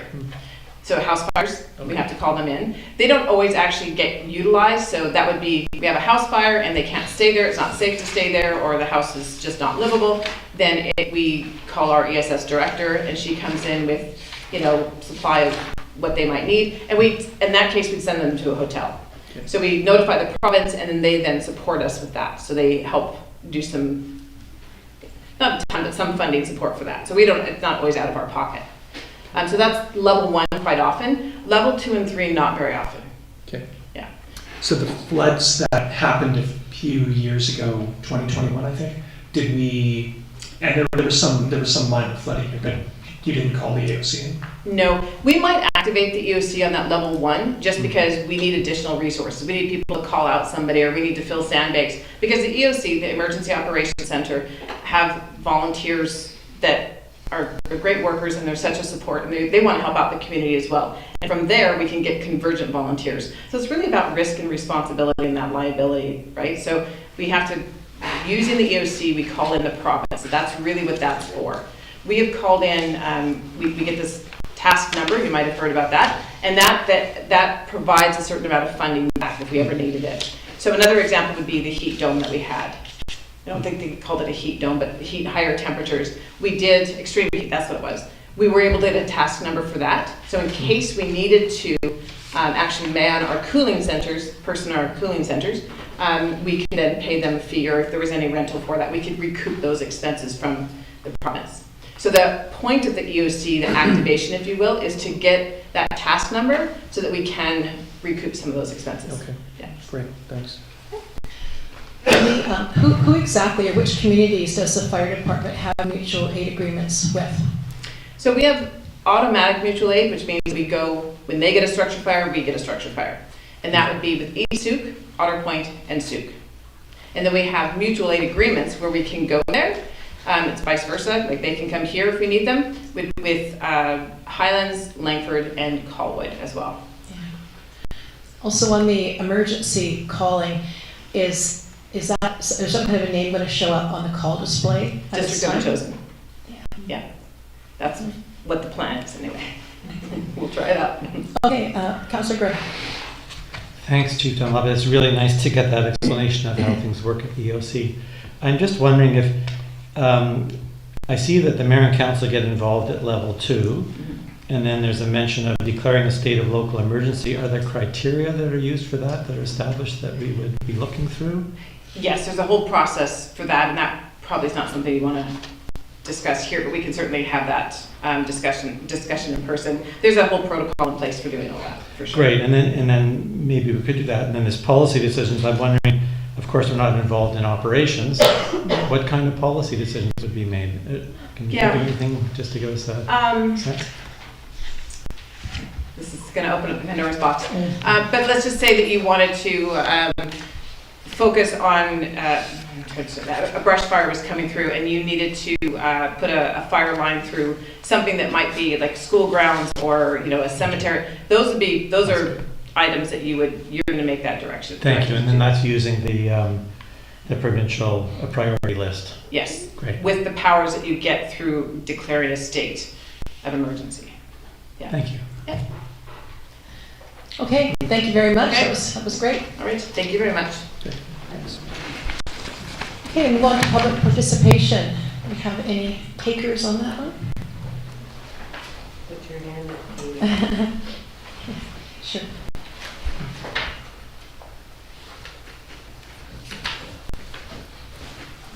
Katie Nelson, William Head Road, and just clarification, please, for Chief Dunlop. When the thing about the self-evacuation, if an emergency happens, if you self-evacuate before the emergency is officially called, you're not covered. But if you self-evacuate and then an emergency is called for your place, you're still not covered if you evacuated before. Yeah. So, great question. So let's take the fires that happened up in the interior. If people got their, and there were some that they would, because it's going to take longer, like with animals and such, that they were giving special orders, but they would not pay for your hotel room, for example, on the 1st of April if that order wasn't in place until the 2nd of April. I see. No, So, but once the order is. Once the order is in, That's- but you wouldn't get to choose where you go either. You go to the reception center and go through the process. Of course. Yeah. Yes. Thank you. Great question. Okay, thank you. Anyone else? All right, can we get a motion to adopt the minutes of February 13th? So moved. Moved by Councillor Schiffman, seconded by Councillor Donaldson. All in favor? And move the receipt of the minutes of the Firehouse Steering Committee of January 18th. Move receipt. Moved by Mayor Little, seconded by Councillor Schiffman. All in favor? Thank you. All right, reports. Councillor's update. So, well, the first thing, which is extremely exciting, I get to report that thanks to the efforts of our CAO and staff who put in the application, we have received a $14,350 Vision Zero and Road Safety Grant to put in the crosswalk at Hans Helgeson School. Yes, that was wonderful, and that was their efforts of getting that done. So, you know, now we can move on and basically not talk about it anymore. The other thing is that, which I don't have written in my councillor's report, is I was trying to contact Rogers regarding what Alison brought up about the bright lights affecting the flyaway out in East Souk for the cell tower out there. So I did get a hold of somebody, and he seemed to. I got apologies for not responding sooner, but I'll just read what he says, so it's pretty quick. He says, regarding the tower lights at Beecher Bay, I think these were the newer LED types. I can look into this with our operations team to see what we can do to lessen the light intensity. I think we have done similarly to other sites when the LED proved to be much too bright. We do have to follow NAV and Transportation Canada requirements, and that's why the lights were installed in the first place, but I can definitely look to see if we can go back to less intense bulbs. So we'll see, and maybe anyone who lives around there that can, see the lights can just kind of keep an eye on it and see if anything actually happens there. But I'll also try to keep in contact with them. So we're running on, so I won't say too much about my councillor's update, except one thing is to mention that the Metchosin Season Association and Resource Centre are holding the annual general meeting on Friday, March 24th. 1 to 3 p.m. at the Community House, and the guest speaker is Gabby Townsend of the Family Caregivers of BC.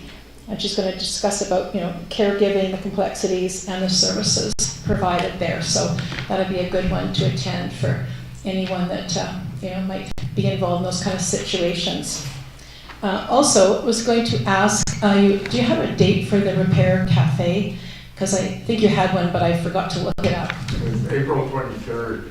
So April 23rd, the Repair Cafe at the at MACA. So maybe you could just whip up and just explain what exactly a Repair Cafe is.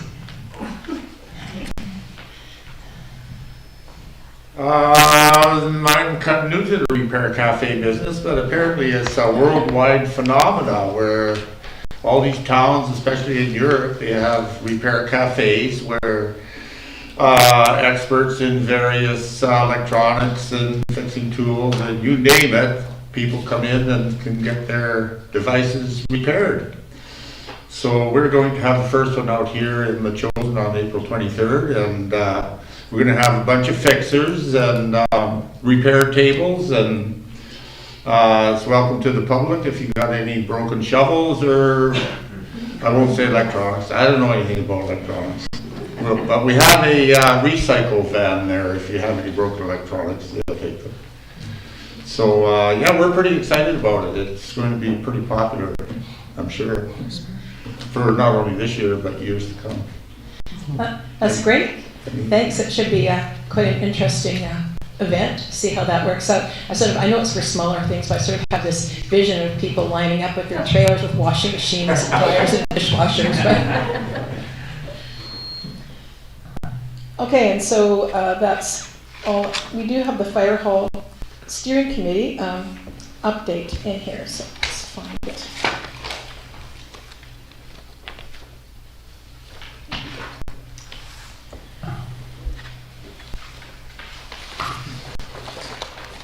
Tony was here somewhere. So anyway, there's a couple of recommendations. So I did a couple of requests. One is that the Public Works and Protective Services Committee recommend Council refer the Fire Hall Steering Committee terms of reference back to staff for review as per the recommendations from the Steering Committee. I will move that. I have a seconder. Seconded by Councillor Donaldson. Any discussion? Yes, thanks, Councillor. I'm not clear on why the terms of reference are being changed, or what's the nature of the request here. Perhaps, I think it was just to firm things up, but I'm... Okay. I believe it was the membership. Yeah. Okay. It related to the membership. Okay, thank you. It was just kind of to clarify the as Tina said, the membership. So, any other discussion? Okay, all in favor? Okay, and then I move for the second one that Public Works and Protective Services Committee recommend Council allocate up to $80,000 in the 2023 to 2027 5-year financial plan for a fire hall feasibility study. Do I have a seconder for that? I'll second for discussion. Seconded by Councillor Shukin. And discussion? So, thanks very much again. I might actually move an amendment to the motion. But the one thing I just want to mention myself is I've been privy to discussion and comments about the need for a new fire hall. But it's been kind of in bits and pieces over the years, and I am wondering if we could get a staff report or even bring forward a new staff report on the rationale for the new fire hall. I feel like as much as we know we need one, I don't know if I can articulate exactly why, and it would be great to have it on paper so we're all really clear about what's before us. So that's one matter. But the, and I do recognize that yourself, Councillor Epp and Councillor Donaldson are on the steering committee, so you know much more than I do. But what I would like to entertain is, I'm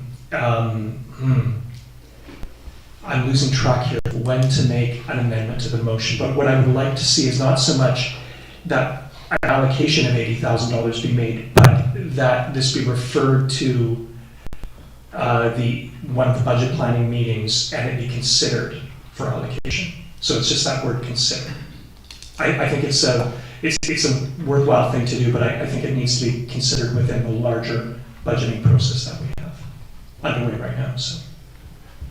I think it has to go through the budget anyway, doesn't it? So. Yeah. Okay. I guess the one thing is if the way it's worded here is that we're essentially approving the $80,000 as opposed to consider it. So I would move the amendment that that the Public Works and Protective Services Committee recommend the council through the budget planning process consider an allocation of up to $80,000 in the current 5-year plan. Could I have a seconder for the amendment? Seconded by Mayor Little. Any discussion on the amendment? I think, I'm not sure if it's the amendment or the motion, but she asked for a staff report. I'm new to the committee, and the meeting that we had in January gave a lot of background, but I'm sure there's much more that the council probably doesn't have, or maybe even previous council and certainly the public, seeing how this is public money we're talking about. So if we had, I did ask the chief about a timeline, which some of us have gotten, but if we could have a timeline as to what has been done, because there has been some work done, there's been geotechnical, that sort of stuff done. So the committee is a very diverse group of people with very interesting backgrounds that have done a lot of work to this point, but we're not aware of all of what that's. And then what does the feasibility, I know when we were in the meeting, 80,000 wasn't a number that we had come up with. I think this came a little bit later, but what is it actually going to cover? So what is in a feasibility study so that the public is aware of that as well. Well, perhaps I could ask for the CAO's advice on this one. Through the chair, I think it's a good recommendation to bring forward a report on the background work that has been done. So I do agree with Councillor Donaldson, is that we've heard bits and pieces, that applies to myself as well. So that to just bring forward a comprehensive background information report. And of course that has to go through the budgeting process. In this case, if council approves the application, it'll have to be through the one-time request, which will not be for another 2 weeks. Or 3 weeks, actually, sorry. Okay, so do we need a motion for that report, or? Yes, please. So now I'm lost. What do we do with all these other motions? What order do we go in? Councillor, I think we have a motion on the floor. So maybe we deal with that one and then go back to the other. Okay, well, I guess we're voting on the amendment then. Yeah. So, all in favor? Do you want to repeat the motion, Yeah. just so everybody's clear? Yeah, I'm going to hope Tina can fix this up a little bit. So that the Public Works and Protective Services Committee recommend to council through the budgeting process that it consider allocating up to $80,000 in the 2023-2027 budget or 5-year fiscal plan for the fire hall feasibility study. So Okay, so moved, and you seconded that, didn't you? So seconded by Mayor Little. All in favor? Amendment? To the amendment. Yeah. Yeah. So now do we go back? Is that good enough, or do we need to go back to the original motion? No, because the original. That was it, the amendment. Okay, well then I will move that we ask staff to compile a report on, what was that one? Well, I think it's the reason, it's the background on why it's background on the fire hall, the current status and the reason why it needs to be considered for replacement. But also to Councillor Donaldson's point, it's specific to the feasibility study. It's what might be contained in that. Okay. Also, there was a needs study that the fire chief had done, and I can't remember, it was 8 or 9 years ago. That was a report, so it identified the needs, our needs going forward, as opposed to somebody else telling us what our needs are. And I think that document should be included woven into that report as well, since it's already done. It's still relevant, I think. But I'd like to also see, of course, those reports, the geotech reports and everything. It's a lot of money, $80,000, considering we were hoping to get $40,000 for an agricultural plan. It was locked down to $20,000. $80,000 is a lot of money. Well, it's up to, it wasn't 80, it's up to 80, so it was just kind of Chief Dunlop. Sorry, it's not 80,000 all. The max we were going to do was 50. They were thinking it's going to be around even less, considerably less than that for a feasibility study. So I don't know where the 80 came from, but that's way too much. This was all sent in. Yeah. Right. There's all background information we have. So I think we just need to move that to ask staff to provide more information on what's been done regarding the fire hall. Yeah. Can we have a seconder for that? I'll second that. Thank you. Seconded by Councillor Gray. Any more discussion? Councillor Gray? Yeah, but that's very helpful, I think, getting a sort of a comprehensive look at things. I'm struck that we've got a problem with the roof immediately, or perhaps it's fixed, so we need to know where we are with that. And then the fire hall replacement will be a very large expenditure, of course. We have a reserve fund. How might we build a reserve fund to help pay for this? And then, what are we talking about, rough cost of replacement? And what sort of engineering work has been done? Or what's the real question? As Councillor Schuch is asking, why are we doing this right now? Or why are we planning for it right now? What's the rationale behind the plan? Would be very helpful. Any other discussion? Okay, all in favor? Great. Thanks. Great, thank you. We also have received for information emails from Bill Cave and Ann Schubert. And that brings the end to our business, so can I have a motion to adjourn, please. So moved. Moved by Councillor Gray, seconded by Councillor Shukin. All in favor?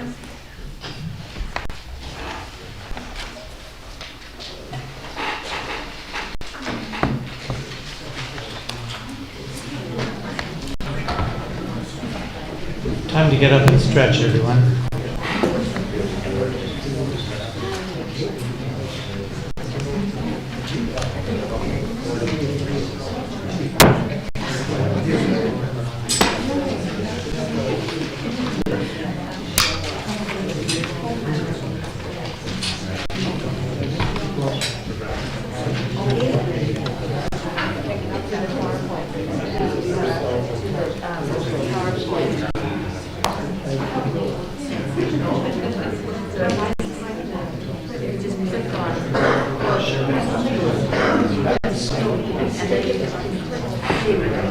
Sitting beside Chris, his daughter.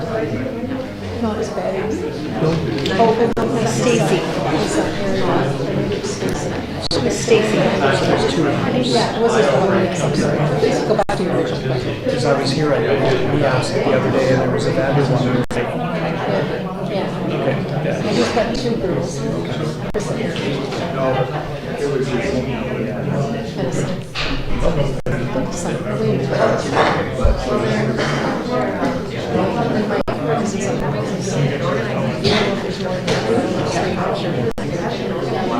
I hadn't met him until actually quite recently. Oh, that way. But I regularly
Bring on the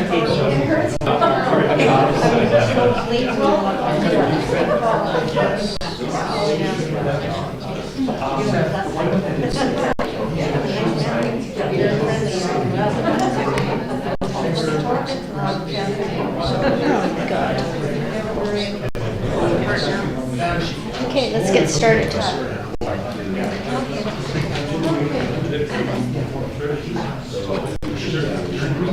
Okay, I think we'll get going.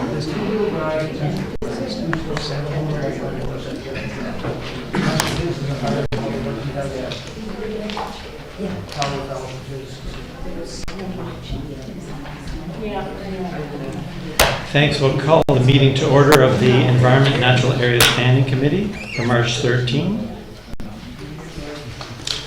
And just before we begin, I want to acknowledge the territory upon which we're meeting, which are the Coast Salish and our nearby neighbors, the Shannon First Nation.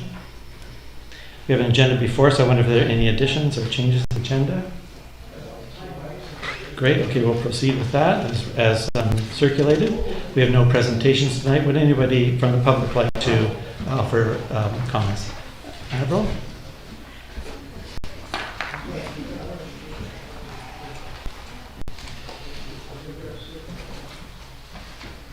Admiral Yoakum, Windfall Road. No notes also, I'll be really brief. I'm really happy that the Bilston watershed has come to light and gaining quite a bit of momentum, which now pulls the buffer forward, which I'm really happy about. I'm not sure I'm really convinced a working group is what I'd like to see. I'd like to see some experienced people on a working group. And what I'd really like council to concentrate on is a new zone for the buffer. So everybody's got lots of work to do, you too. But that's one thing, bring that forward and let's get a proper buffer zone drawn up for that.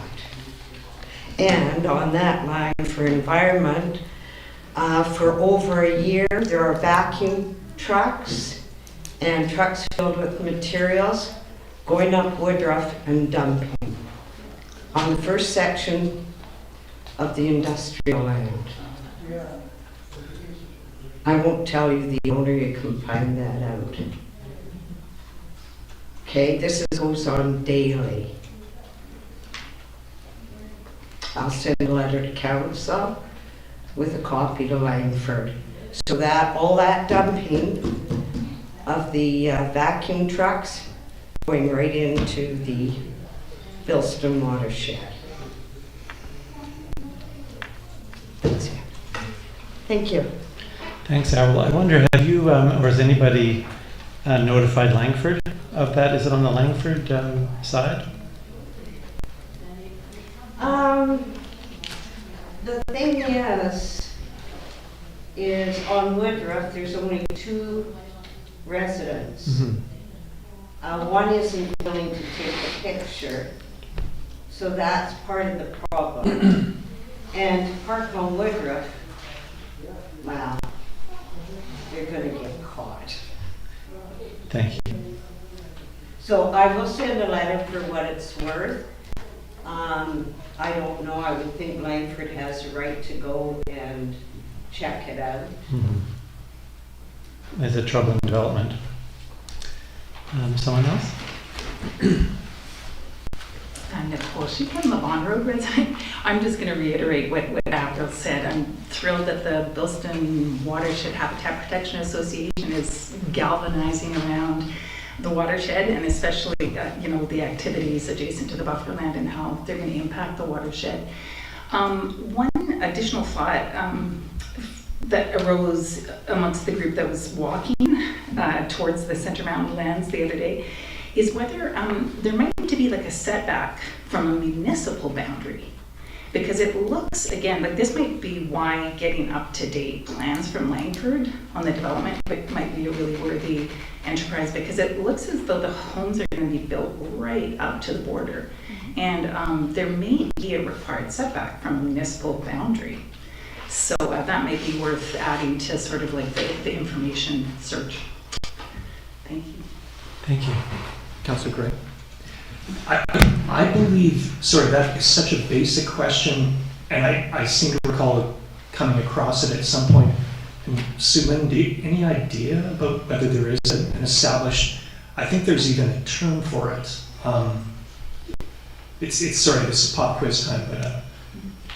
There is, but I will not be in a comfortable position to say what it is until we have a discussion with the engineer. But I know there is, and there's an establishment where they set the setback. Okay. But if the committee wishes, then I'm happy to report at the appropriate committee. Thank you. Mayor Little. What I understood when the original subdivision application went in Langford, the reason why the buffer zone was created was because Langford doesn't have setbacks. So in Langford, they can build right to the border, right to the fence, and that hence the ask on the part of the District of Metchosin to provide some space to allow for that setback. That's what my understanding was. Thank you for that clarification. Certainly, the regional growth strategy requires buffers, but it may well be why we're calling this the buffer land, or it sounds like it. Rick? Rick Perron, Chalister Court. I wonder, that's kind of scary, there's no setbacks. That's really something. So the border that they've provided that's been engineered, that's been surveyed, I guess, right now along the bufferlands into Langford, there would be an area, I don't know if they've surveyed it, when this exchange went off in 2017. And are they coming off of the creek from this? Is like our buffer land because of the creek? This would be good information to know. Have they provided 30 meters from the creek and that's the border they provided? Or is this like new information that they are just kind of going by? I suppose they have very good surveyors that have done all this, but what part of the creek is it? Is there a set? I know there's that 30-meter riparian zone, so as soon as the riparian zone is over, then does that mean that's where the Langford border is? So be good to find out, and good to get word out to the public. Maybe next meeting somebody here can let the public know about that. Next meeting or in 3 or 4 or something like that. Whenever time allows for that. Councillor Gray.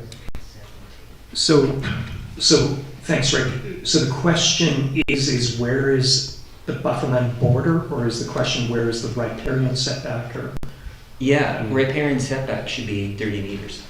Yeah. And I don't know if that's from the center of the stream or from the high flood zone of the stream, or I'm not exactly clear on that, but then is that our border? Okay. And how have they respected that? Because I don't think there's 30 meters in there.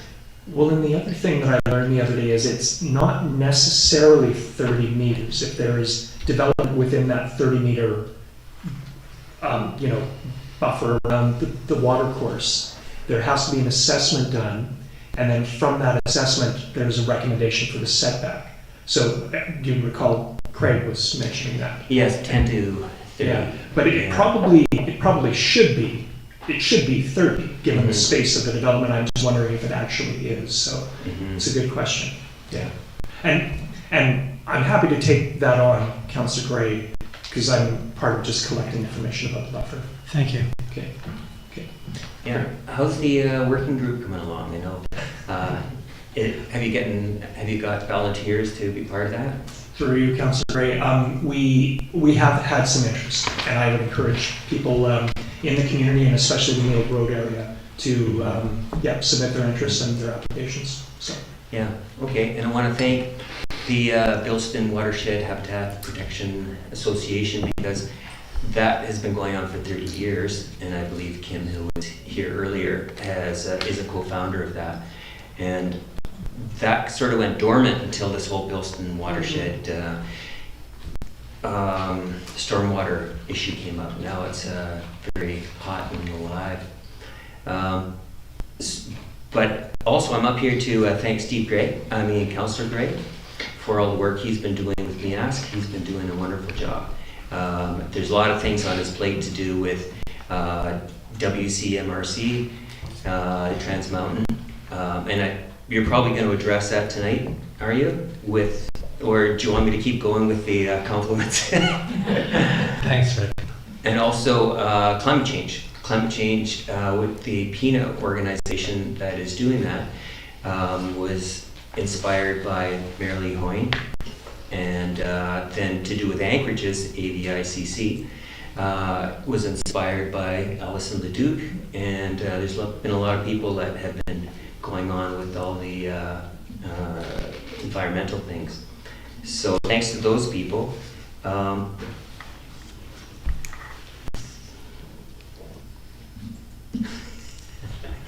Time's up.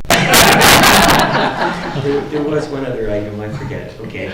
Thanks so much, Rick, and thanks for recognizing the folks who've been so helpful in getting a few environmental issues on the agenda. I see Patty. Patty Whitehouse, 5311 Rocky Point Road. This may be an entirely off-the-wall suggestion to consider, but Scott Goodmanson, the new mayor of Langford, is a good man. And he's also entirely new to municipal politics. He never even served on a committee before. He may well not be aware of what's going on at the border of bufferlands there, and I wonder if it might be a thought for a council to mayor connection to make a personal approach to him about our concerns.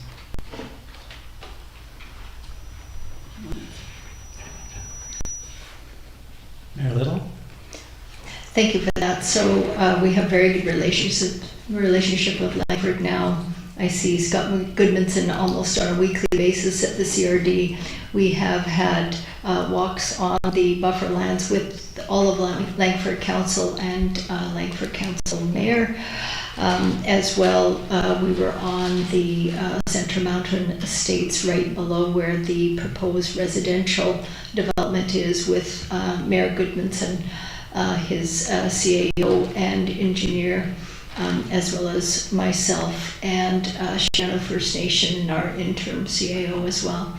So he is aware of it, but he also has said there's a lot of things that have already been approved that they can't go back on, and if they tried to, they would be in court for a decade or more regarding those approvals, which is rather unfortunate, I know, but thank you for the urging, and we have a good relationship, and we'll continue that as well. That's great to hear. Thank you for the information. Thank you, Mayor Little. Would anybody else like to speak? On this one, I don't have any notes. Bonnie Boover on Neil Road.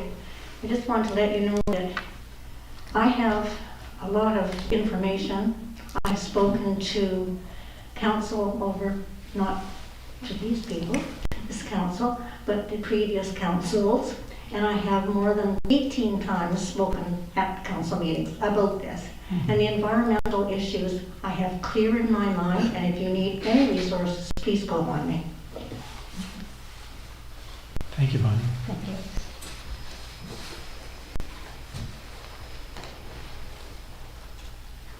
Any other takers?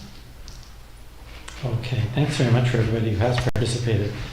The next item on the agenda is adoption of the minutes of our Environment and Natural Areas Committee meeting of February 13th. Move adoption.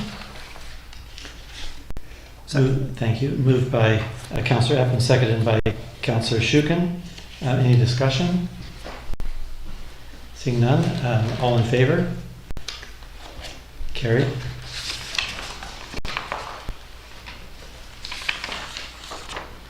The next item on our agenda is receipt of the minutes of the Environmental Advisory Committee meeting of February 28. Move receipt. Thank you. Moved by Councillor Shukin, seconded by Councillor Epp. Any discussion? Hearing none, we'll call the vote. All in favor? Carried. Thank you. There's no business arising, and I have a council's update to offer verbally. I wanted to cover the local government learning academy that a number of us attended a little while ago, the climate plan survey, something about invasive species, and then the provincial coastal marine strategy intentions paper, and a possibility that we might like to provide some input to that. So the first thing was to mention this trip that I guess Mayor Little, Councillor Epp, and Councillor Donaldson, we all attended the Local Government Learning Academy. It was in Nanaimo. It was an outstanding opportunity for learning, and I thought to share some of the highlights of for me in terms of takeaways with Council and with some members of the public tonight. In BC, the local government, the first thing I guess that struck me was the notion that in British Columbia, the local government works with a single employee model. For us, we must respect that Sue Lynn's job as our acting CAO to run district operations. It's not our job at or away from the table. Basically, we were told that we needed to stay out of the kitchen. It was easy to understand. The point hit home, though, when there was some minor role playing with examples of council members and mayors who forgot or ignored the rule, but not telling staff what to do. And the results weren't too pretty. Simply put, it creates dysfunction and inefficient workplace. We are told that we can exchange pleasantries with staff, get to know one another, but we must not tell any staff how to do their jobs, when to be at work, what to do, that sort of thing.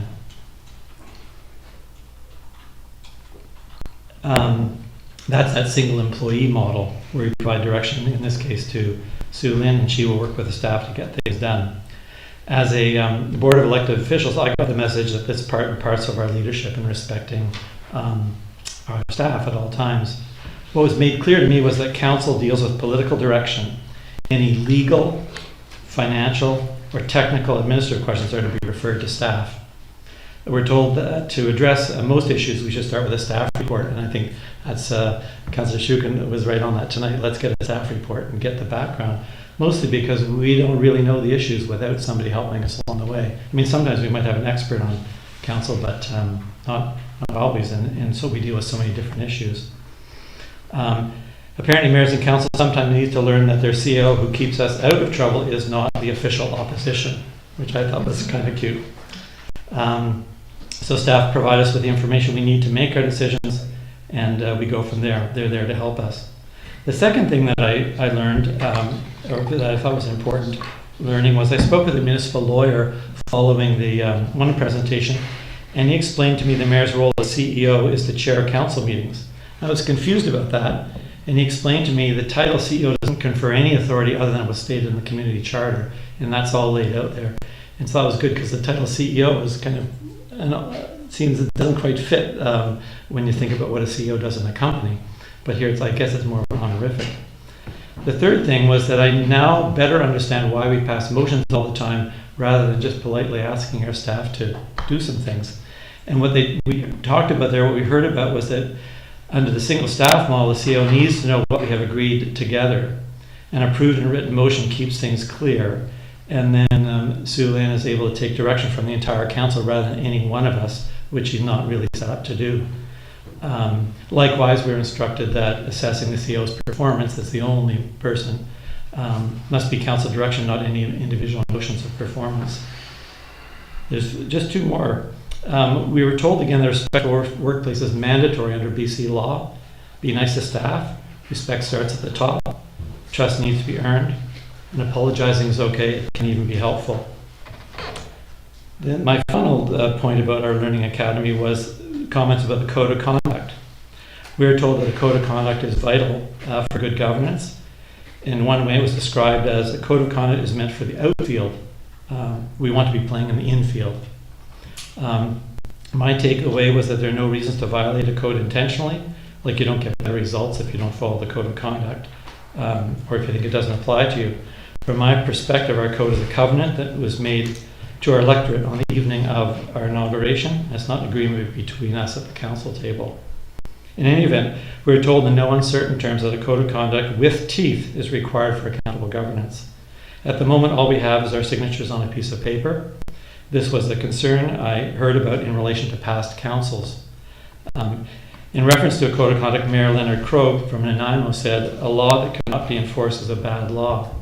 So I'm happy to mention tonight, and again from my perspective, it's good news. We expect a brand new respectful workplace policy to hit our council table in short order, and we're not far off with a brand new enforceable code of conduct bylaw. The LGLA, the Learning Academy, along with early orientations, was a superb learning experience. So moving on to the next topic here in my councillor's update, the climate plan survey. The climate plan, I think most people here know, and certainly council's aware, was begun under previous council last spring. We're looking now with our survey for preliminary climate action ideas and opportunities developed to date, and asking people to make suggestions and observations through the survey, which will be open from March 8 to March 23rd. The more residents that participate, the more robust and actionable our plan will be.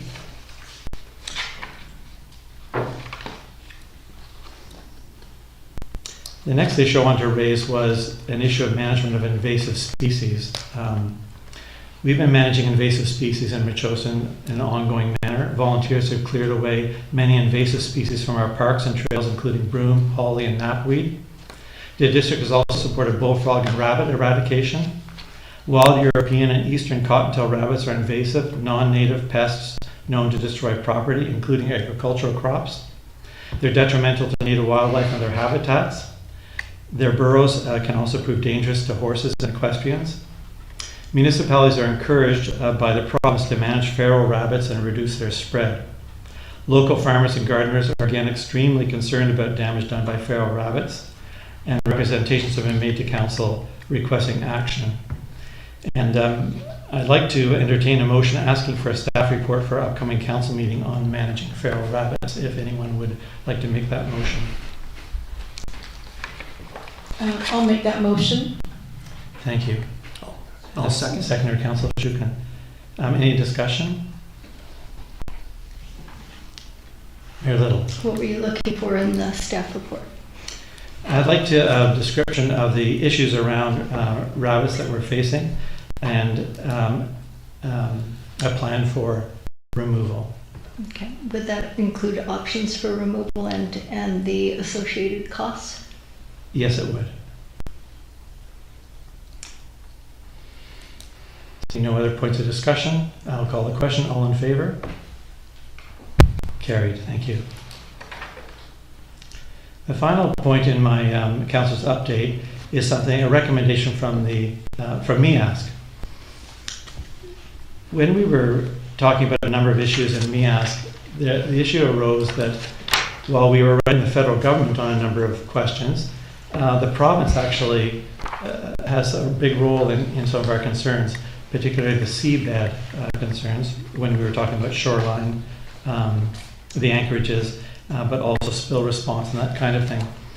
And so we became aware of a paper that the province has put out, which is in our agenda package, called the Coastal Marine Strategy for British Columbia, and a policy intentions paper. It was written in December 2022, and it's out now for commentary. And we thought it might, if the council so wished, or we recommended, and if council wishes, we would think it would be worthwhile sending them some materials that we've already produced, namely the letter to Trans Mountain, the Sharing Our Shorelines brochure, Mayor Little, that you had brought forward for us to look at earlier, the AVIC resolution, protecting old growth forests, the relationship there to the oceans and the health of the salmon, the AVIC resolution on reducing anchors outside of the Port of Vancouver, and then our declaration on climate emergency and biodiversity crisis. So really, just bringing this up tonight to see if people are interested. If so, we'd send it on to council for their review and comment, for our review and comment as council. In addition, this is a big report. I mean, a lot of work could go into it on all kinds of topics. But we thought, well, heck, we put our oar in the water a lot lately on a few, but we have these things already written up, so it's a relatively easy thing to push them forward and let the province know what we've been talking to others about. Councillor Gregg. I have no concerns about what you're proposing, and we've actually done, and especially through MEASC or with MEASC, done a fair bit of work as you've identified in the draft letter here. So I'm supportive, and I'm happy to make a motion to advance the letter if need be. Thank you. Moved by Councillor Shukin and seconded by Councillor Epp. Discussion. Mayor Little.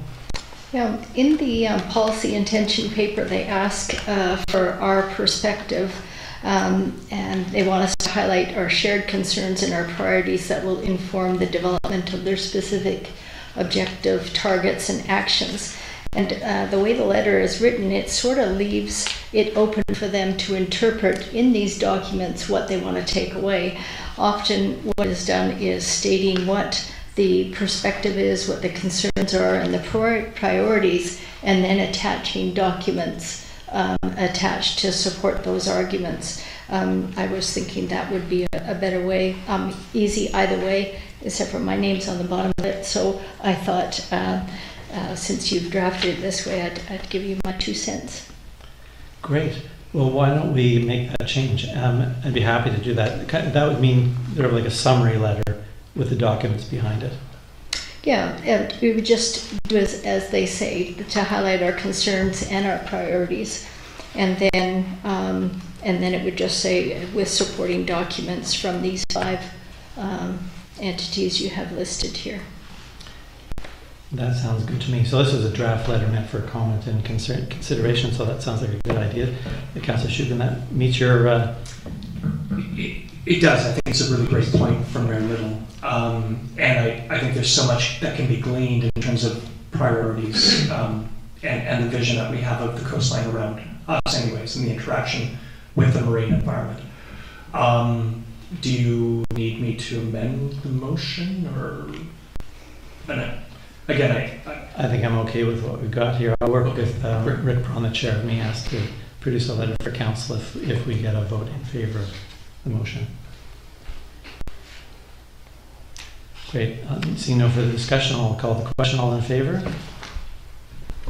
Great. Carrie. Tina, are you okay with that? Thanks so much. We don't have any correspondence and no bylaws to consider, no other business. I'll entertain a motion to adjourn. So moved. Moved by Councillor Shukin, seconded by Mayor Little. All in favor? Carrie. Thanks everyone. Thanks for coming tonight.